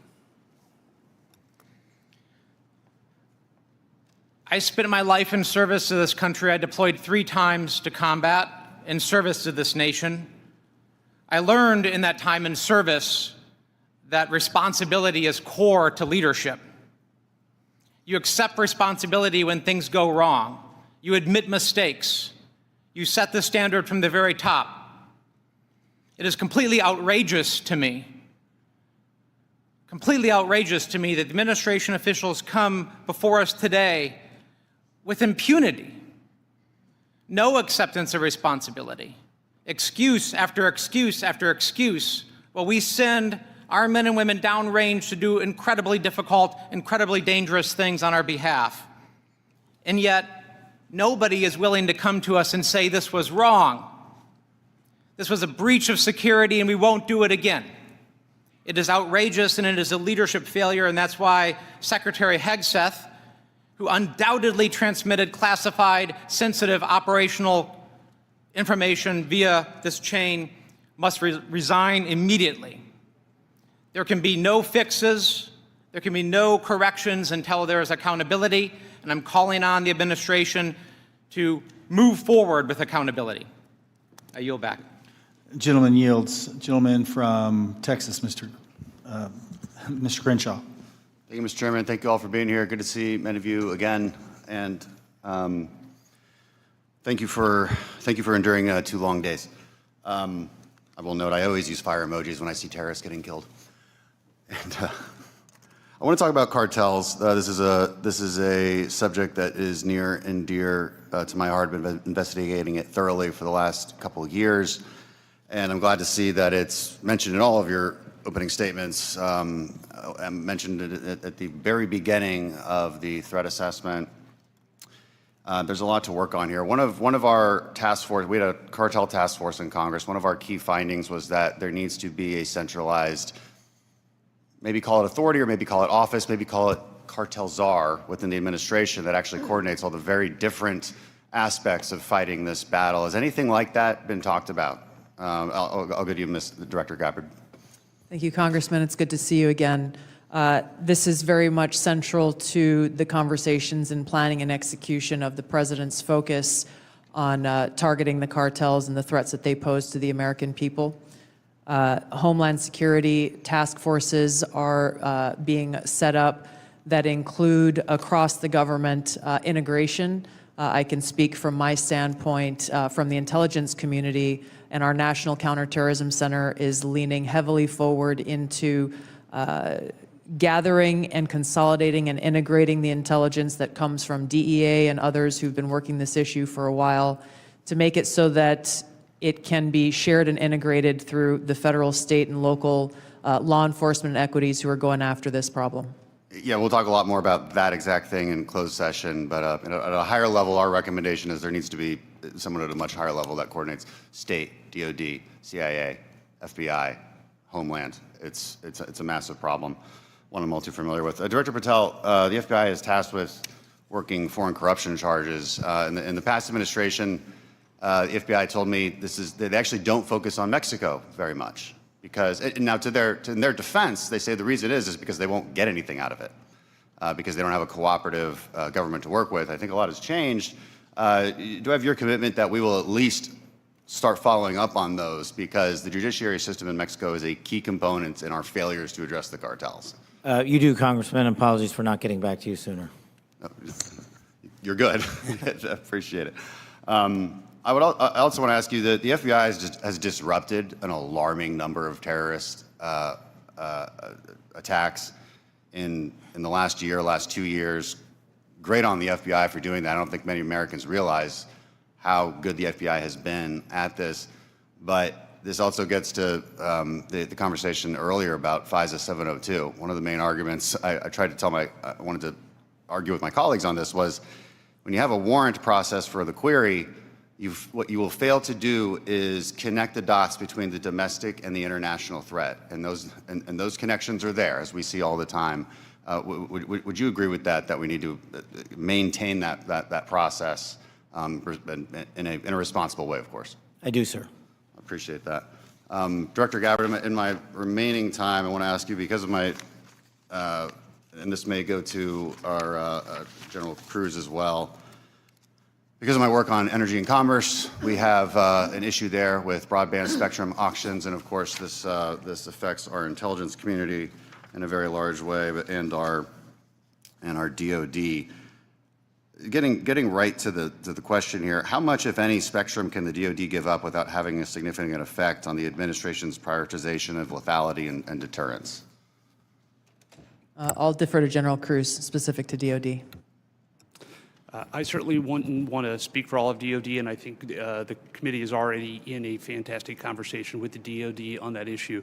But broadly, what I would say is DoD has laid out the portions of the spectrum that it believes for both operational capabilities, and in closed session, I am more than happy to walk you through from the intelligence portion of the mission that we do.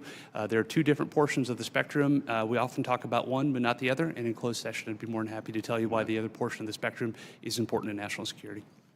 Sure, and the details are obviously classified, but we can talk about X and S spectrums and get a better idea for the public about, because the public would benefit from telecom having the ability to use some of these. When we look at 5G networks, 6G networks, so it's a conversation that we need to have and a much longer time to do so, which I've run out of. So I yield back. Thank you. Gentleman yields. Dr. Barra. Thank you, Mr. Chairman. You know, I associate myself with the comments of my colleague, Congressman Crow. I'm deeply disappointed in how we're handling this breach of protocol and so forth. You know, every year at the beginning of Congress, we take an oath to office. You know, this is an awesome responsibility to be a member of Congress, to protect our country. We have no greater responsibility than to protect our homeland. And, you know, when I walk into this committee and the honor of being on this committee, I don't see Democrats and Republicans. I see folks that every day want to do the same thing. But as Congressman Crow suggested, the mark of leadership, and we all are leaders in this room, is to accept responsibility when mistakes happen. And that signal chat was a mistake. I'm not here to impugn your character. You were all nominated by the president. You were all confirmed by the president. But we have an awesome responsibility and incredible responsibility to the American people. And then given that we are the United States of America, we have a responsibility to the world. And this really was a breach of protocol. I'll take you at your word that we are going to do a full investigation of it. Our responsibility as oversight is to understand this breach, understand who leaked information, how that happened, and then hold those responsible. You know, I 100% agree with the chairman in his opening statement. He said, where trust is breached, those responsible need to be held accountable. So do I have, you know, Director Gabbard, we served together, we came into Congress together. Do I have your word, when this investigation is fully completed, we will get the full breadth of the investigation? Thank you, Congressman. That would be my intent. I will caveat that by saying that this is being conducted by the National Security Council. I've not gotten any indication that they would try to withhold that, but I can't speak for them. Okay. I also, you know, I see way too much politics when it comes to our national security and our national defense. We've got to keep politics out of this. We're not Democrats or Republicans. We're Americans. We're tasked with the responsibility of keeping our country safe. Director Gabbard, you have an awesome responsibility here to advise the president, to collate all the information, everything that the IC is providing, and provide that best advice and guidance to the President of the United States. We have to keep politics out of this. Even if the President disagrees with this, if it goes against his personal wishes, if he's considering an order that potentially is unconstitutional or illegal or compromises our security, I want your word that you will always provide and give that honest advice to the President, even if it will make him angry. Thank you, Congressman. I appreciate the question because, as you said, I do take this responsibility very seriously. And it was my commitment to the President, to the Senate, and the American people that as the Director of National Intelligence, I will ensure to provide the President and all of you as policymakers with that unbiased, relevant, and timely intelligence? And to your specific question, the answer is yes. I will inform the President of that accurate, timely, unbiased intelligence reporting, whether it is something that agrees with an assumption or a view or an objective or not. That's my responsibility to him and to the American people. Great. I would just offer advice. In your role, what you do on your personal devices versus your official devices, you're speaking to the public, and I would just offer, as I conduct myself, what I say personally is always going to be considered Congressman Vera saying it. General Haugh, I've appreciated working with you and have a deep concern about our cyber vulnerabilities. And we will go into some of this in the closed session. But Salt Typhoon is something we take very seriously, as well as Volt Typhoon and the compromises. Can you just briefly give us an update of where we are with those two? So, Congressman, we share your concern in terms of the overall ensuring that we can protect the critical infrastructure of the United States. The area that we have been deeply focused on is our ability to partner with industry. 99% of our critical infrastructure is controlled by our industry.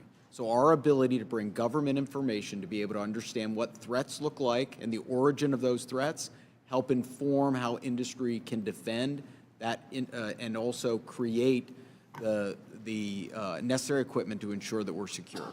That partnership continues to grow, and that's really one of our key priorities. And I'll be able to go in closed session into more detail about the specific actions we've done together as an interagency with our industry teammates. Right, thank you. I yield that. Gentleman yields. Gentleman from Pennsylvania, General Perry.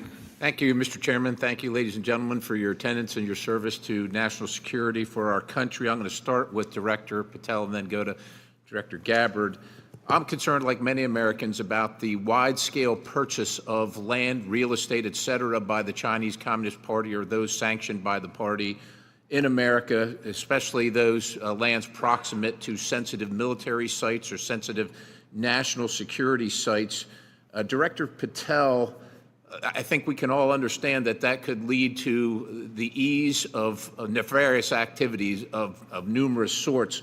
What do you think should be our posture or our policy from a national security standpoint regarding the purchases of these land and the ownership, occupation, utilization, et cetera, by the Communist Party sanctioned use? Well, Congressman, I appreciate the question, and I'm not going to shape foreign or national policy, but from the FBI perspective, if we had federal statutes to enact criminal allegations and pursue those relating to these matters, we would do so. I agree with you that having CCP actors purchasing large swaths of land next to military installations is a national security issue, a major one, and I would highlight to the American public, we're not allowed to buy farmland in mainland China or in Russia. So I don't know why we let that happen here, but that's a personal matter for me. If I were given more legislation on it, I would love to act on it. Thank you. Director Gabbard, I'm going to look at, keeping with the same theme, crypto mining by the sanction. Well, you can't crypto mine in China, right? It's outlawed in China. However, of course, we're supportive of crypto, I am, in the United States of America, but China's mining in America where they can't mine in China. And in particular, I'm thinking about one site where the mining was occurring close to intercontinental ballistic missiles, and CFIUS was tipped off by Microsoft. And of course, there are actions ongoing. Should the Chinese Communist Party, sanctioned individuals or interests be allowed to crypto mine near sensitive military or national security sites in the United States of America? And if not, what should we be doing about it? Thank you for your question, Congressman. I'm not fully aware and up to date on the specific example that you've mentioned, and I'll go and look into that and get back to you further. Right. Absolutely. Look forward to having the conversation with you. Broadly, this is obviously a concern, that any of these activities occurring near or around any of our military sites creates that potential national security risk and the potential for foreign intelligence collection. I'm hoping it's a priority for everybody on the dais there. It is a priority, I think, for the American people, certainly for me. I want to move on in the time remaining with a related topic, which is the hundreds of incidents by predominantly Chinese students, oftentimes called gate crashers. So this includes the two gentlemen in uniform on the dais. I'm going to kind of point to three events that happened just last year. One in Grayling, Michigan. 5 Chinese students are charged for lying and concealing evidence. One in the University of Minnesota, where a drone flew over Newport News and took pictures of classified information regarding ships and classified systems. And then one at the University of Florida regarding the illicit acquisition and shipment of toxins, biomedical drugs, and research supplies to China. In these cases, or most of these cases, we encounter these people and then we release these people. As a matter of fact, in the case of Florida, apparently she found out that criminal charges were being prepared and she dropped out of school and her whereabouts remain unknown at this point.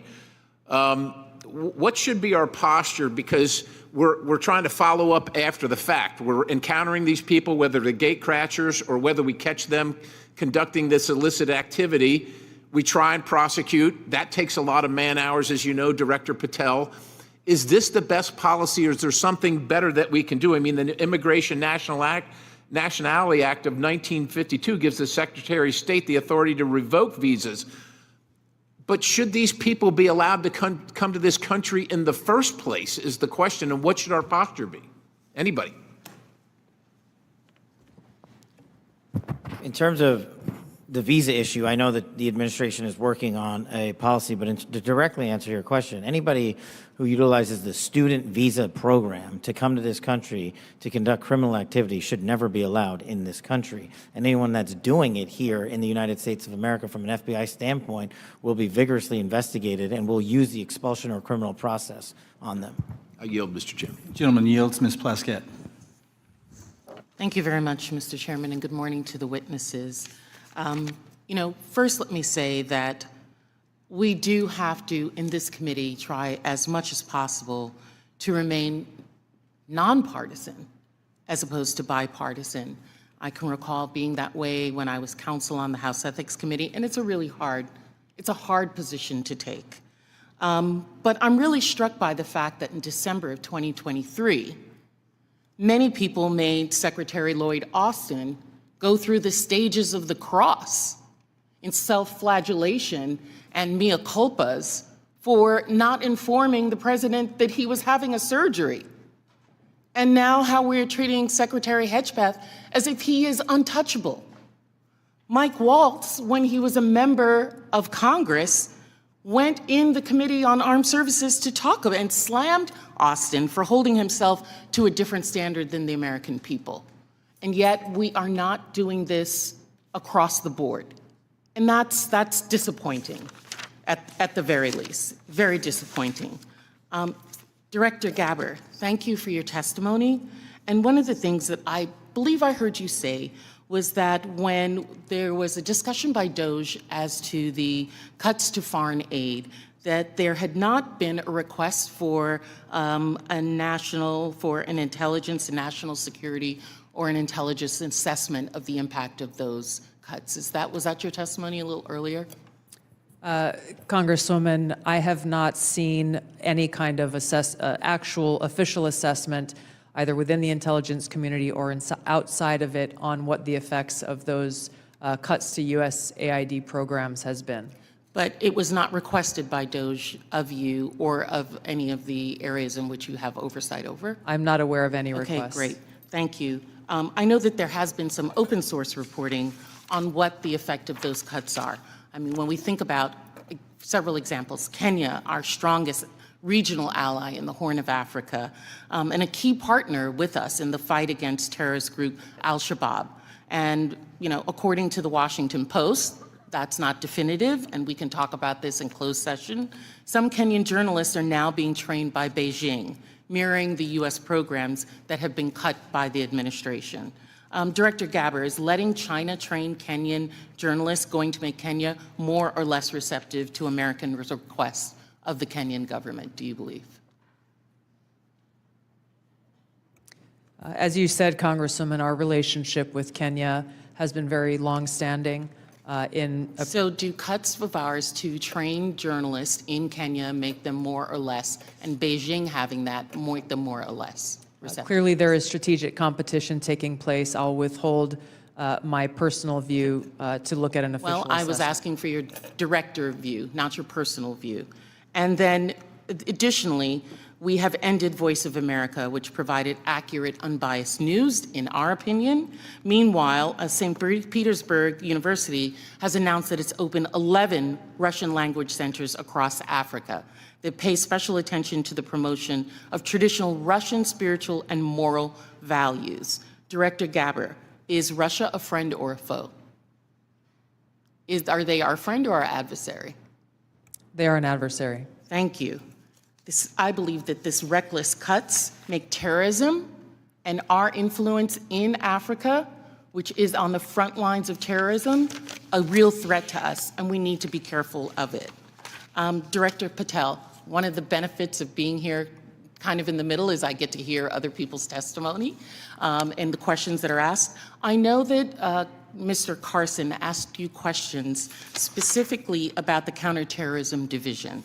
And we know that there has been some open source reporting that says that individuals within that division have been removed or been moved, not necessarily fired, but moved. Do you know if that is correct? I don't have any personal information on that, but people within the CTD component, which is a large component of the FBI, move all the time. And have they been moved? Are you able to get that information to us, whether they have or have not been moved? I'll go back to my team and see who has been moved. If you have a particular interest, we'll share it with you. Of course, we have an interest in Counterterrorism Division and movement of individuals within that. Because one of the other things I'm concerned about is you have stated, I believe in other areas, that the disbandment of certain sections of the FBI related to intel and breaking up components. Can you explain to us how you intend to do that, or what you would like to do and why? My intention is to reprioritize counterintelligence authorities and cyber capabilities to focus on violent crime and national security, and that's what I'm doing. The gentlewoman's time has expired. Thank you. The gentlewoman from Missouri, Madam Ambassador, Ms. Wagner. I thank you, Mr. Chairman. I thank all of you for being here and for your continued service to our country. Director Ratcliffe, you have repeatedly stated that China is our top national security threat, and I agree. What was the biggest gap in intelligence collection toward China during the previous administration? Good to see you, Congresswoman. I think our collection against China as a hard target in the prior administration was lacking in several areas. I would say primarily in human collection and also with regard to the processing of open source information relating to China. I think part of that relates, Congresswoman, to the policies of the prior administration about treating China as a pacing competitor, I think was the word, as opposed to an adversary. So one of the things in my focus as CIA director, which carried over from my time as DNI, in seeing all of our intelligence, seeing that China is our greatest geopolitical threat, Yes. and focusing the CIA specifically more directly in all areas of our collection on China as a hard target. Well, and I'm grateful to hear you say the words open source. So as I hope that all of you may be aware, I am honored to be the chair of the new Open Source Intelligence Subcommittee for HPSI. It is the first time this committee has focused specifically on an intelligence discipline, I'll say. We established this subcommittee because private companies, researchers, and most importantly, foreign adversaries, as we speak, are taking full advantage of the explosion of commercially available information. HPSI has taken a stance that OSINT, open source intelligence, should mature as a primary discipline on its own accord. Director Ratcliffe, your agency kind of produces the lion's share, I'd say, of OSINT. Do you agree, sir, that open source intelligence should mature to be a primary discipline? Absolutely agree. So as you know well, Congresswoman, the CIA is the functional manager for OSINT, just as we are the functional manager for HUMANT across the IC. And OSINT, open source intelligence, reaches, frankly, policymakers as the most cited material in the President's daily brief as part of a long list of tailored production that we do. By a large percentage. But also, as you know, and as you've pointed out, Congressman, until recently, one of the greatest weaknesses with regard to OSINT was that the collection was so large that it was daunting for use by mission partners across the IC. So the CIA's open source enterprise pioneered the use of AI to triage that collection as it comes in. And what that allows us to do is to summarize collection from over 225 languages into English and to put that in the hands of policymakers, again, showing that the CIA is focused on using technology to tackle some of the challenges to intelligence collection. There is so much innovation in technology in this, and the investments being made across the IC to purchase data, but it appears to be in silos, to be perfectly honest, and lacking maybe an integrated approach. I believe that that is because there, frankly, is no clear lead for OSINT in the IC. And as part of my oversight responsibilities, I plan to review the various ways in which the intelligence community buys commercially available information to determine if there is a more efficient, cost-effective approach, especially when it comes to the taxpayer's expense. Director Gabbard and then Director Ratcliffe, can you, and in my brief time, quickly share your thoughts on which agency should be the primary organization to manage OSINT and why? Thank you, Congressman, and thank you for your leadership in this area. I look forward to following up with you in detail, but the Office of Director of National Intelligence is tackling exactly the problem that you've identified, that we have multiple elements across the intelligence community, essentially wasting taxpayer dollars by contracting separately to get after the same collection of OSINT and commercially available intelligence. So this is something we're actively working on and look forward to working with you. And do you agree with Director Ratcliffe that this should be a key discipline? Yes, I do. Thank you. My time's expired, Mr. Chairman. I yield back. The gentleman yields. Mr. Gomez. Thank you, Mr. Chairman. So I want to make a few things clear before we move on to other questions regarding the Signal chat.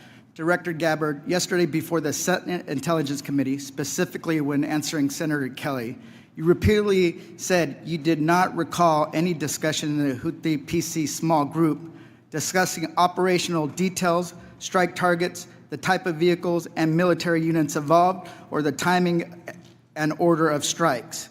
Do you stand by your testimony from yesterday that you do not recall any of the discussions regarding this type of classified information? Yes or no?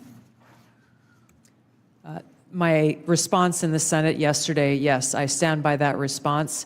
Obviously, the release of the screenshots that came from that chat group today were a refresher on what happened. As I said earlier, I was not involved with that portion of the chat, so it did not come to my recollection yesterday. Thank you.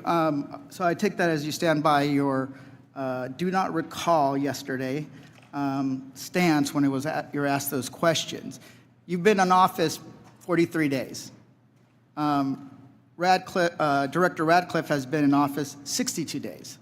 This was considered the first major military operation using lethal force of the Trump administration. Was this the first, this was probably the first time that you've been involved with a discussion like this on a thread. It was not discussing, you were not on a group chat discussing where we're going to go for lunch. You're discussing putting men and women of the armed services in harm's way. That's a major decision. So, and when did that happen? 10 days ago? Okay, I'll answer that. It happened 10 days ago. Here's the point. Like something of this magnitude. It's something that you would not forget. It's something that most people, if you're taking this job so seriously, that you would not forget. I mean, since I've been on this committee, there's been days that I have woken up in the middle of the night from the things I've learned in SCIF. So deciding to use military force is something hard to imagine. So the do not recall doesn't pass the smell test. It makes it's unbelievable that was the case. So that's what the American people don't understand. And I know a lot of folks in this administration were saying that they're going to take on the establishment and drain the swamp, but you have become that swamp in a matter of days, not weeks or months, days. So one of the things we're going to look into is what actually occurred, because the American people deserve a full accounting. Additionally, the main person who was involved in this thread that a lot of people want to talk to is Secretary of Defense Haugh. And a lot of questions were brought up regarding his drinking habits in his confirmation hearing. To your knowledge, do you know whether Pete Haugh had been drinking before he leaked classified information? I don't have any knowledge of Secretary Hegse's personal habits. Director Ratcliffe, same question. Yes or no? You know, no, I'm going to answer that. I think that's an offensive line of questioning. The answer is no. I find it interesting that you want to. No, I'm going to answer. You asked me a question. You want an answer? No, listen. You don't want to focus on the good work that the CIA is doing, that the intelligence community. Director, I reclaim my time. Director, I reclaim my time. Here, I have huge respect for the CIA, huge respect for our men and women in uniform. But this was a question that's on the top of minds of every American, right? He stood in front of a podium in Europe holding a drink. So of course, we want to know if his performance is compromised. If people were asking if the General Austin was compromised because of a heart issue, was his performance compromised because of a successful strike? I yield back, Mr. I bring my. You want to know? You want to talk about accepting responsibility? Do you think you should accept responsibility for a successful strike to make Americans safer? You want to focus on. I reclaim my time. So here's the thing. This is serious. As somebody, we've been briefed in this committee about using Signal. One of the things they basically said, the most secure phone call, the least secure text messaging. And we know that your people are Russians, Chinese are on your phone. Gentleman's time's expired. Gentleman from Virginia, Mr. Klein. Thank you, Mr. Chairman. I'm going to give the director the ability to respond without being interrupted by his questioner. I appreciate that, Congressman. I guess, you know, just a general reflection here again that for the last 2 days, members of the intelligence community have been asking questions about a Signal messaging group and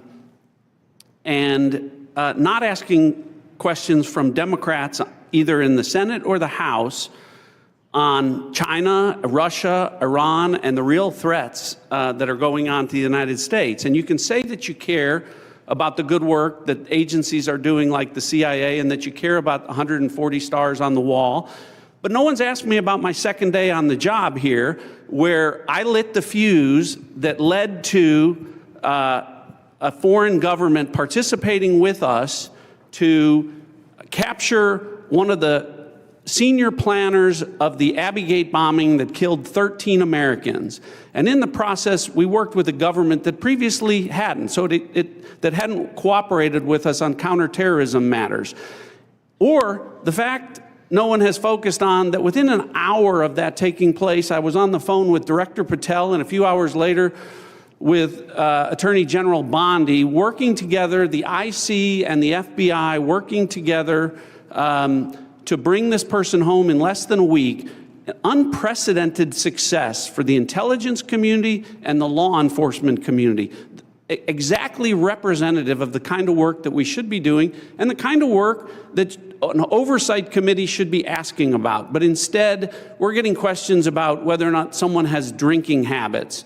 I just wish in an annual threats hearing where the American people want to hear about threats, that's what we would be talking about. Thanks for the opportunity to clarify.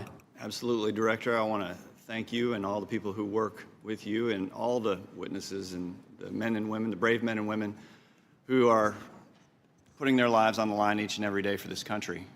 And to the military as well, we are grateful and we recognize the sacrifice and dedication. Director Ratcliffe, you talked about China being our top national security threat, and I want to go to what really is the most active and persistent threat. It's related to cyber. It's related to the People's Republic of China cyber activities, Volt Typhoon, Flax Typhoon, Salt Typhoon, targeting U.S. critical infrastructure, targeting critical infrastructure overseas, compromising U.S. telecommunication companies, and I want to ask Director Gabbard, there are also regular compromises of government networks in the defense intelligence base. The Chinese are acting with impunity and targeting the United States. Clearly, the last administration had no effective deterrent strategy. Considering a whole-of-government approach to leverage legal export control, trade, and other levers, is there more that the U.S. can be doing to deter China's cyber aggression? Thank you, Congressman, for your question. In short, the answer is yes. Much of that relies on our intergovernmental planning and operations, but also very closely integrating with our private sector partners. This is essential for us to be able to harden our own cyber infrastructure, our own critical infrastructure, and to look at what our capabilities, both defensive and offensive, are and how those should be used. If I may, Congressman, I'd just like to address Congressman Gomez's maligning of my reputation and not giving me the opportunity even to respond to his accusations. What occurred in that Signal chat was an update to National Security Cabinet members that was also issued around the same time as updates to our foreign partners and allies in the region. There were no sources, methods, locations, or names of targets that were included in that chat. The decision to conduct this operation had been made long before that conversation took place. I do take my responsibility very seriously and played an integral role in providing the intelligence community's assessments that led to the ultimate decision by the President to conduct an operation, which, by the way, was very successful and continues to be very successful.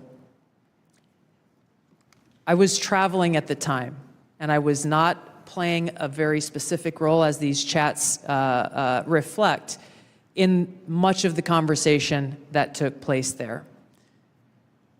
Secretary Hegseth, in my experience, has continued to operate in the way that President Trump's confidence in him inspires, which is in the best interests of the American people and our warfighters and ensuring our national security. I think it's wrong to impugn him, especially at a point where he is not here to defend his own honor. Thank you, Congressman. I agree with your assessment and support for the Secretary, and I yield back. Gentleman yields. Ms. Houlihan.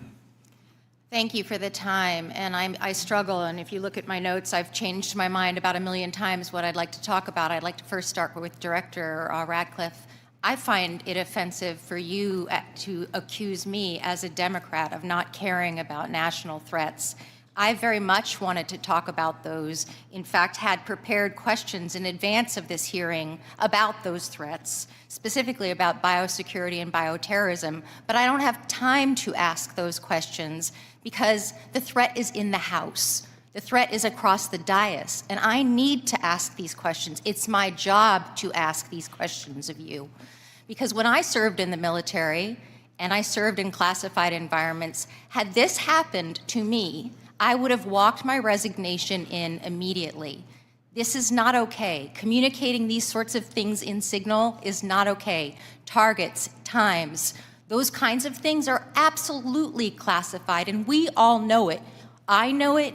These people know it. You all know it. And the fact that we're having to have these conversations now means that I can't ask the questions that I need to ask about things like bioterrorism and biosecurity. And so I'd like to put you in check as well, sir, because you can't assume who I am any more than I can assume who you are, sir. I would like to move my questions, however, over to Director Gabbard, because you are the DNI. You do have an obligation and a responsibility. I'm going to speak to you specifically about the fact that you have spent much of your 40 days talking about the importance of making sure that we don't reveal classified information, making sure that we don't leak information. You're a former battalion commander in the Army. I don't think that you would have necessarily appreciated the kind of leaking of information that I believe absolutely did happen in this signal channel and is worthy of a further investigation. In fact, this committee established something called 50 U.S.C. 3235A, and this committee, on a bipartisan, apartisan basis, requires you, the DNI, to swiftly notify Congress and the Intelligence Committee if you're aware of any sort of significant unauthorized disclosure or compromise of classified information, which I would argue this has all of the markings of being that. And so if you, as the DNI, see such a thing anywhere within your organization's purview, you have the obligation to begin an investigation to report back to us on that. Would this seem to qualify to you as something worthy of that investigation? Thank you for your question, Congresswoman. In this situation, Secretary Hegseth has the Yes or classification no? and You are the declassification DNI. authority over DOD information. This chat did not have the auspice of being a DOD chat. There's no such thing as labeling it as DOD. This was a chat amongst a great variety of people, and you, according to our law that we passed here bipartisanly, have an obligation when you think there has been a tangible, significant leak of information to instigate an investigation. Do you not think it's important to do such a thing? Well, the National Security Council is investigating no? this inadvertent leak. And again, I point to Secretary Hegseth as having the classification. I would argue that classification Secretary authority. Hegseth, if he had the dignity that he needs to have, should be walking his resignation in, because I believe that his probably is heading toward being relieved of his duty based on what I think are significant and illegal leaks, most likely. I would like it if you would please commit to this organization that you will follow the law, and I would like it if you would also investigate what is likely to be more than just this chat. Because if there's one, there's more than one. If there's smoke, there's fire. Would you please obligate yourself and your organization to that investigation? Yeah, Congresswoman, yes, I will follow the law. Thank you. I appreciate that. And Director Patel, I learned just recently that you only heard about this yesterday, which blows my mind since I heard about it 2 days ago, and I'm just a low on the dais, junior chipmunk here. Did you really only hear about this yesterday? The exact timeline I'm not aware of, but yeah, I think it was yesterday or the night And now before. that another day has passed, do you Well, believe, actually, it was the night before the hearing. now that another day has passed, do you believe that it's now time potentially for the FBI to open an investigation into this? I'm not going to comment on that. Because you're the director of the FBI, you don't believe it's appropriate to comment on that? Because there's a process in place, there's an ongoing litigation, and the National Security Council is reviewing this matter. And I'm not going to discuss any open or closed That investigations. ongoing investigation, literally, the lawsuit happened today or yesterday afternoon, and the idea that you don't have an opinion on this at this point is frustrating to me. No, it's not. I'm not going to prejudge any matters, and the men and women of the FBI will call the balls and strikes. Reclaiming my time, not sir. you. Sir, Mr. Chairman, I'd like to have... Gentlewoman's recognized. You have Thank 4 you. seconds remaining. No, I have more than You have that 2 because seconds Mr. remaining. Patel would not acknowledge Gentlewoman's time has expired. Mr. Stubbe. Thank you, Mr. Chairman. Director Gabbard, were there any sources described in the signal chat? No, Congressman. Were there any methods described in the signal chat? No. Were there any locations? No. Therefore, due to the fact that there were no sources, no methods, nor locations described in the signal chat, it does not make the discussion classified. Is that correct? That is up to the Secretary of Defense determination. The Democrats are obviously making the assertions that what was in the signal chat was classified and claiming that Secretary Hegseth put this war plan out to the world, which he clearly did not. Were there any names in the signal chat? No. Any targets? No. Any locations? No. Was there a unit name or location of that unit? There was not. Were there any routes described in the signal chat? No. Wouldn't an operational plan contain that type of information? Every operational plan I've ever seen has contained that information. Thank you. Shifting to the real threats to America, the southern border, Due to the previous administration's open border policies, they allowed over 10 million illegals into our country. And during that time, there was 1,511 terrorist-related encounters at land border ports of entry, according to CBP. As someone who fought in the war on terror, I find this deeply offensive that the previous administration would sacrifice the security and safety of the American people in the manner in which they allowed terrorists, criminals, and rapists into our country. In your testimony, you state, and I quote, "Based on the latest reporting available for a year-long period ending October 2024, cartels were largely responsible for the deaths of more than 54,000 U.S. citizens from synthetic opioids. A lot of those citizens are from my home state of Florida. Cartels, narco-terrorists, and other violent transnational criminal organizations have violated the territorial integrity and sovereignty of the United States and have also fueled human trafficking and the opioid epidemic that many of my fellow Floridians have witnessed for far too long. I applaud President Trump and his swift decision to designate the narco terrorists and Mexican cartels as foreign terrorist organizations, and I want to thank each of you for making this a priority to fight against Mexican cartels, traffickers, narco-terrorists that have been responsible for killing hundreds of thousands of Americans. For every narco-terrorist and cartel member violating our sovereignty, poisoning the American people with fentanyl and other illicit opioids, know this: your days are numbered, and know that the full force of the U.S. government will soon address your atrocities once and for all. Director Patel, it's no secret that there is a growing presence of Mexican cartels operating fentanyl synthesis labs just over our border. Just last year, the CBP estimates that more than 21,000 pounds of fentanyl was seized at our borders. That is enough to kill more than twice the population of the world, of our country. What actions are you taking to strengthen the FBI's fight against illicit fentanyl within our borders? Thank you, Congressman. It's good to see you. We have made it a priority at the FBI because fentanyl and illegal narcotics kill an American citizen every 7 minutes. That is a national security crisis, not just at the southern border, but at the northern border. And the Mexican cartels, along with their illicit partners in the CCP and other adversarial countries that are doing harm, are not just taking the fight down south, but they're bringing it up north. So we need to be more vigilant as to what's coming in through our northern border as well. Known and suspected terrorists are flowing in through our northern border more than they are our southern border, I would say, because of the successes we've had in closing the southern border.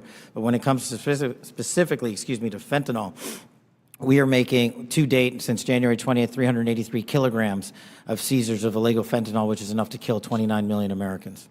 And other than enhancing border security measures, what would be the most worthwhile action the United States could take to eliminate the cartels and stop the flow of illicit fentanyl? I got one answer for you.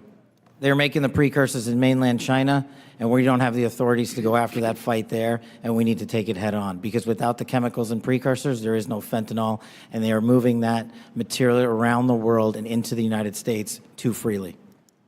Director Gabbard, I'd like to reemphasize the threat that our adversaries are exploiting via fentanyl and other illicit drugs that are entering our country through the border and poisoning millions of Americans nationwide. It's essential that all components of our national security apparatus are united in their efforts to protect the American people and our communities from such harm. Is there any reason to believe that the Mexican government isn't doing enough to finally eradicate the cartels and other transnational criminal organizations operating just over the border? Congressman, I can only speak from my vantage point. As was stated previously by Director Ratcliffe, we have already been introduced to and begun collaborating with our counterparts in the Mexican government. Could there be more done? I would say absolutely yes. I know that the Trump administration across his cabinet are looking at opportunities to be able to do that. And Director Patel just hit on this with CCP and precursors, but to what extent have we seen other malicious actors worldwide partner with the cartels to infiltrate and target the United States? Related to the production of fentanyl. Yes, ma'am. India is one of those countries that is providing some of those precursor materials as well as equipment. Thank you for being here today. My time's expired. The gentleman yields. Mr. Quigley. Thank you, Mr. Chairman. And I know it's all us who are worried about this only, but apparently the Senate Armed Services Committee Chair and Ranking Member requested Inspector General report on this chat. So I'll tell you why more people are worried about this than you might think, and that's Director Gabbard, your position was created post 9/11 because of the horrible intel failure that took place there, where we weren't sharing information. It wasn't adequately shared within the community and between our allies. We have to believe that our allies look at this as a colossal mistake and will at least hesitate to a certain extent, wanting to share sensitive information with us that keeps us safe because they're worried about their sources and methods as well. Wouldn't you be at least somewhat concerned that our allies would look at this and say, that wasn't the perfect way to communicate? Congressman, thank you for the question. If that information that was put out in the chat by the Secretary of Defense had included specific sources and methods and targets and names, then the answer would be yes, but that was not the case. Let me stop you there because we have such a limited time. Generals, look, you're here because you got tough spots, so I have to put you on the spots. You're passing information like this just within your agency, and you know that it's going to include, we are go for mission launch, Houthis, sea lanes, the information about the weapon systems. That gets to the Houthi military commanders. Doesn't it make you think they're at least going to say duck? Thank you for the opportunity to weigh in on the issue. Yes, if we were collecting this on our adversaries and we're able to get this information as was asked of General Haugh earlier, we would consider that classified, but it's classified under the collection piece. The data that we're talking about here is the operational data, not the intelligence data. Respectfully, sir, just because we have limited time. Secretaries. The Houthis military leader is going to duck when he hears this, or he's going to take some action, or he's going to try to shoot our planes down, right? If he has actionable intelligence, he will certainly use it. I'm talking about this intelligence. You don't think he can figure out? Houthis is mentioned a couple times, sea lanes. They show the weapon system. At least it's a credible warning to him. I would offer the Houthis' defensive position has been constant since the 15th of March. All right. General, I'll just take a whack at it. You're the Houthis' military leader. You get this information passed on to you, it doesn't make you at least take warning? I would, Congressman, I think from the Houthis' perspective, they do have air defense equipment, and they would be able to detect aircraft when they're entered into the Red Sea, and certainly when we have our intelligence aircraft operating over top their country. They'd be able to detect that activity. But being forewarned is extraordinarily important. I'll take another stab at it. If just language like this in a different context, okay? But just within your department, sir, your people are passing this information. Do you advise them maybe they don't use Signal on this? Are there other forms? Obviously, they're going to be more secure. What I would offer is the data that we would be passing would be the full target packages and the full set of operational information. Okay, but even if it was just this, do you really want to give the possibilities that they could be breached, hacked, and they would get this information? Wouldn't you, even with just this, sir, respectfully, wouldn't you want to use a more secure means of communicating? I think what I would offer are two things, and hopefully they're helpful to you. One of them would be, in addition to that full package that we would talk about, when the Secretary extracted individual details from that and provided those on Signal, whether individually or in aggregate, that is his decision of what is classified and what is not from an operational aspect. And that's probably the most important relevant piece to there, and I would echo what we've said before. It's the Secretary's authority for the just give me, there's more secure ways of communicating any of this, right? There are, and our adversaries have General, there are, right? To intercept. There's much more secure means that you use, even if you don't think that this is, or you don't want to stick your head out on it. What I would say is the full packages were transmitted within classified, within traditional classified. But this could have been transmitted in a classified way as well. Thank you. Gentleman's time has expired. The gentleman from Arkansas, the distinguished chair of the Financial Services Committee, Mr. Hill, is recognized. Thank you, Mr. Chairman. And let me say, Director Gabbard and Director Ratcliffe, it's so great to have you back in the Longworth House Office building. The food's the same, but you're welcome anytime. Director Ratcliffe, you know, we've served for 10 years together. I'm certainly aware of your extraordinary service at the DNI and here in Congress. And I just have a couple of follow-up questions on this topic of the Signal chat. Were there any war plans distributed in that Signal chat? No, Congressman. And were sources and methods that would compromise our intelligence system or your agents in the field around the world, were they discussed on the Signal chat? No. I appreciate that. I just think that's an important thing to have on the record. Director Patel, I co-chair the Americans Wrongfully Detained American Hostage Task Force here in the House, and I just in fact left Tigran Gambaryan, a former FBI official who I helped get out of prison in Nigeria last year. I just left him a few minutes ago.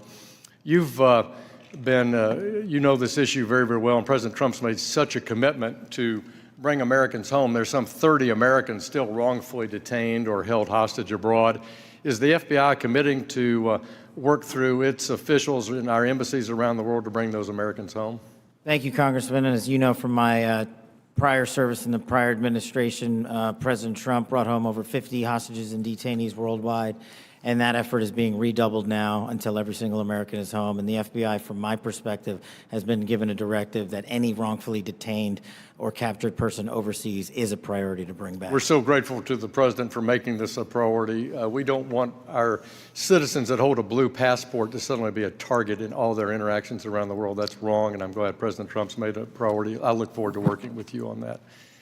Since November of 2023, I've been pursuing aggressively in this committee the U.S. government's policies and procedures for handling border encounters, specifically known or suspected terrorists. To quote former FBI directors, testimony before the Senate, they're blinking lights everywhere of concern. But despite my numerous attempts, including multiple briefing requests, letters, legislative provisions, a GAO report requested, the prior administration refused to provide requested information and data on what the public now knows was a very dangerous situation along the U.S. borders that President Trump now has as a priority of fixing.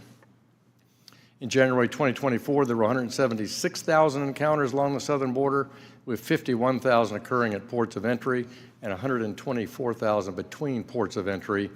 Comparing that to the work just in the first few weeks of the Trump administration, total encounters are down to 61,000 along the border, with 32 at ports of entry and 29,000 between ports of entry. For the record, that's a 60% reduction. Director Patel, since President Trump took office in January, as we've seen these plummeting border encounter numbers, has the country seen a drop in known or suspected terrorist encounters at the border? Thank you, Congressman. It's one of the issues I really wanted to address today. And I think the country deserves to know that known or suspected terrorists, KSTs, are coming in with much less frequency at the southern border. In fact, if my information is correct, 2 since January 20th. And they are coming in with much greater frequency in the northern border, and since January 20th, that number is 34. And those metrics carry out over the last year in terms of ratio. So what it tells me is that known or suspected terrorists, the individuals that want to do the most harm to this country, are utilizing the northern border, and we got to refocus assets up there. Yeah, which I think is good. And I'm glad the prior administration did declassify the ISIS arrests in Philadelphia and did declassify the a citizen that was coming across the northern border to do harm on Election Day. That's good, but we have much more to do. And Director Gabbard, I need your help working with your colleagues here. It's this idea of requesting coordination between Director Patel, Secretary Noem, and the committee with fused data on known or suspected terrorists. Whether it's TSA data, BPP data, FBI internal data, we want to have that coming to us. Where are these people? What's been done with them? What is the government's position on? Will you commit to work with us as OD&I to get this information from across the government, IC? Absolutely, Congressman. And as you know, our National Counterterrorism Center was really created to fulfill exactly that task, so that we're not dealing with multiple vetting systems that are coming up with different results, that we have this central vetting database to be able to identify those known or suspected terrorists who may be trying to come into our country, or who may be one of the tens of millions who illegally crossed into our border, may have come into our country during the last 4 years. We look forward to working with you. Thank you for your answers, and I yield back. Gentleman yields. Ms. Tinney.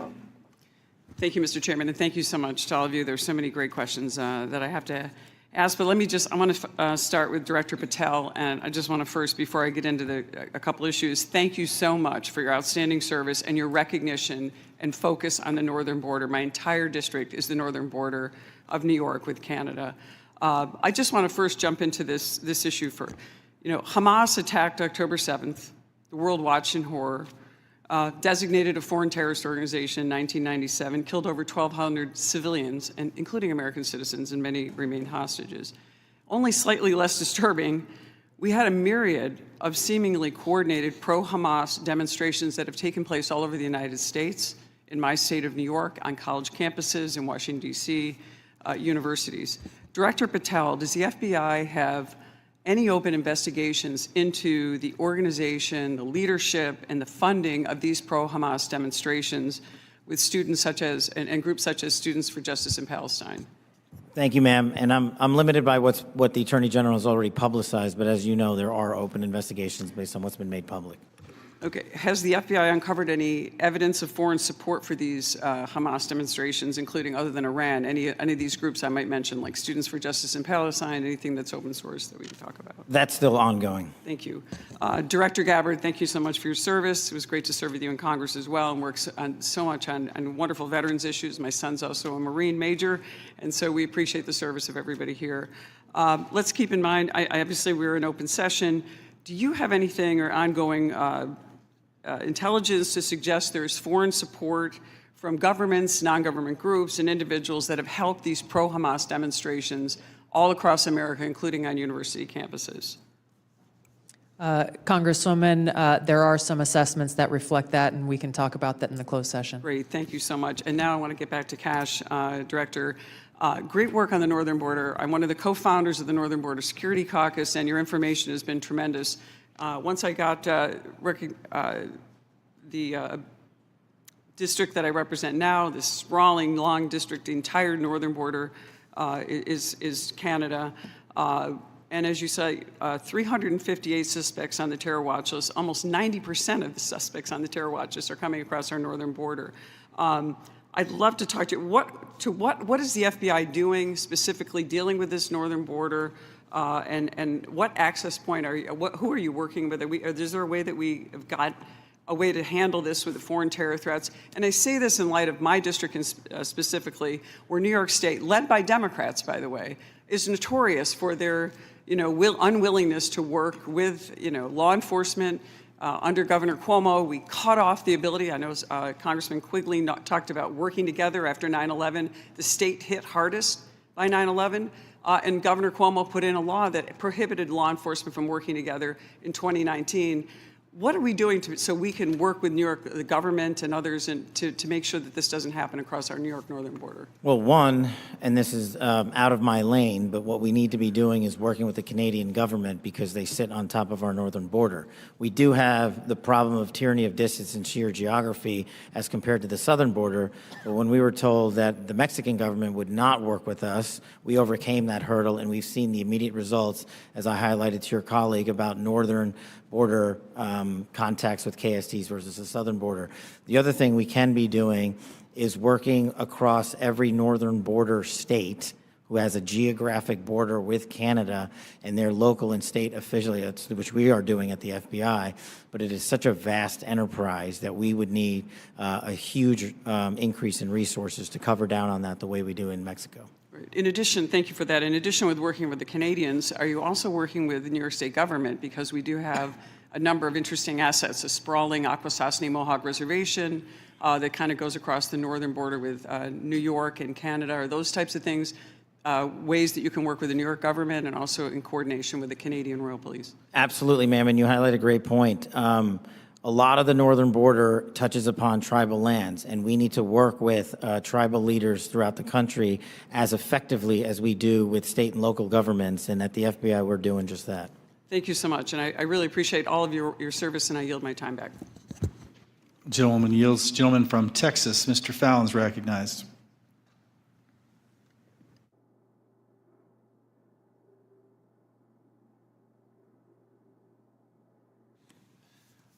Thank you, Mr. Chairman. I appreciate it. Director Patel, Many of us had grown, increasingly alarmed at the sheer number of foreign nationals we're seeing caught spying on our critical infrastructure or, near sensitive sites in the country. One example is a Chinese national who's flying a drone, allegedly flying a drone over Vandenberg and taking pictures of the base. He was arrested in the San Francisco airport not that long after. Director Patel, would you agree that the two most dangerous nation states to our homeland and our interests are China and Russia? Yes, Congressman. So it would stand to reason that we should pay particular attention when foreign nationals from these two countries, who we've already established are the greatest threats to our country now and in the future, when they try to sneak into our country illegally. Absolutely, sir.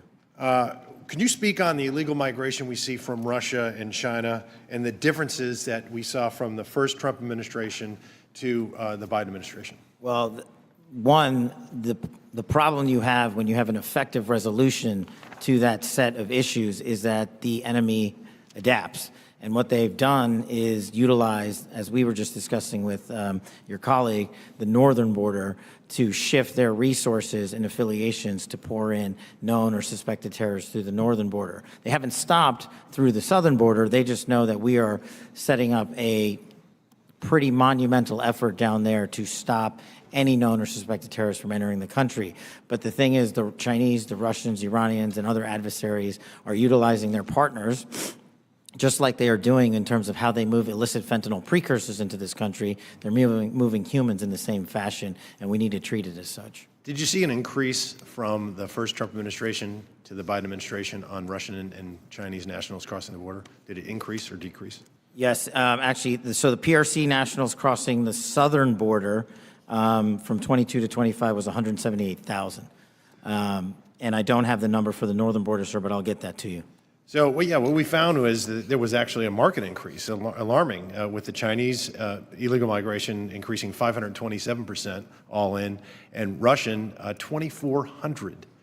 And if just 1/10 of 1%, some tiny fraction, 1/10 of 1% are actually asset sleeper agents loyal to Moscow or Beijing, they could wreak havoc and mayhem in a free and open society. It's very dangerous. And then those are the ones we know about. What about the ones that snuck across and we never found them? The unknown gotaways, if you will. So, Director Patel, there's also great concern about the increasing number of counterintelligence threats that are penetrating all levels and branches of government, both local, state, and federal. The number of elected and appointed officials willing to betray this country is becoming increasingly pervasive. Last year, we saw a former senior aide in the New York governor's office, Linda Sun, and her husband, Kruse, indicted on charges of money laundering and acting as foreign agents to the People's Republic of China. Ms. Sun used her position to block Taiwanese representatives from access to New York State officials. Instead, we're rolling out the red carpet for those PRC officials to have those meetings. I mean, that's some scary stuff. So when we have someone like Sue Terry, who also worked covertly spying on Korea, while working simultaneously with various think tanks, and she had been national security official, and she'd worked for the CIA and the National Security Council. And because of her job, members of Congress and their staffs had access to these Korean intelligence officials, and she was paid with, thousands of dollars in luxury gifts. But Director Patel, I get that these investigations are ongoing and sensitive. But to the extent that you can, could you please briefly highlight the severity of these counterintelligence threats, including a rough estimate of the number of open counterintelligence cases that are pending? We have many, and I'll get you the exact number, sir, in closed session. But what it highlights is that the enemy is not relenting. They're actually doubling down and tripling down on their efforts, and there's no sector in government that they won't go to and try to infiltrate and penetrate access and turn people in this country against our own nation. So that is a national security threat of our time, as is the terrorism threat and as is the fentanyl threat. It needs to be treated as such equally, and at the FBI we're doing that. Thank you. And Director Patel, will you commit to providing this committee with classified briefing on the severity, the FBI processes and procedures, including defensive briefings related to counterintelligence threats involving elected and or appointed officials?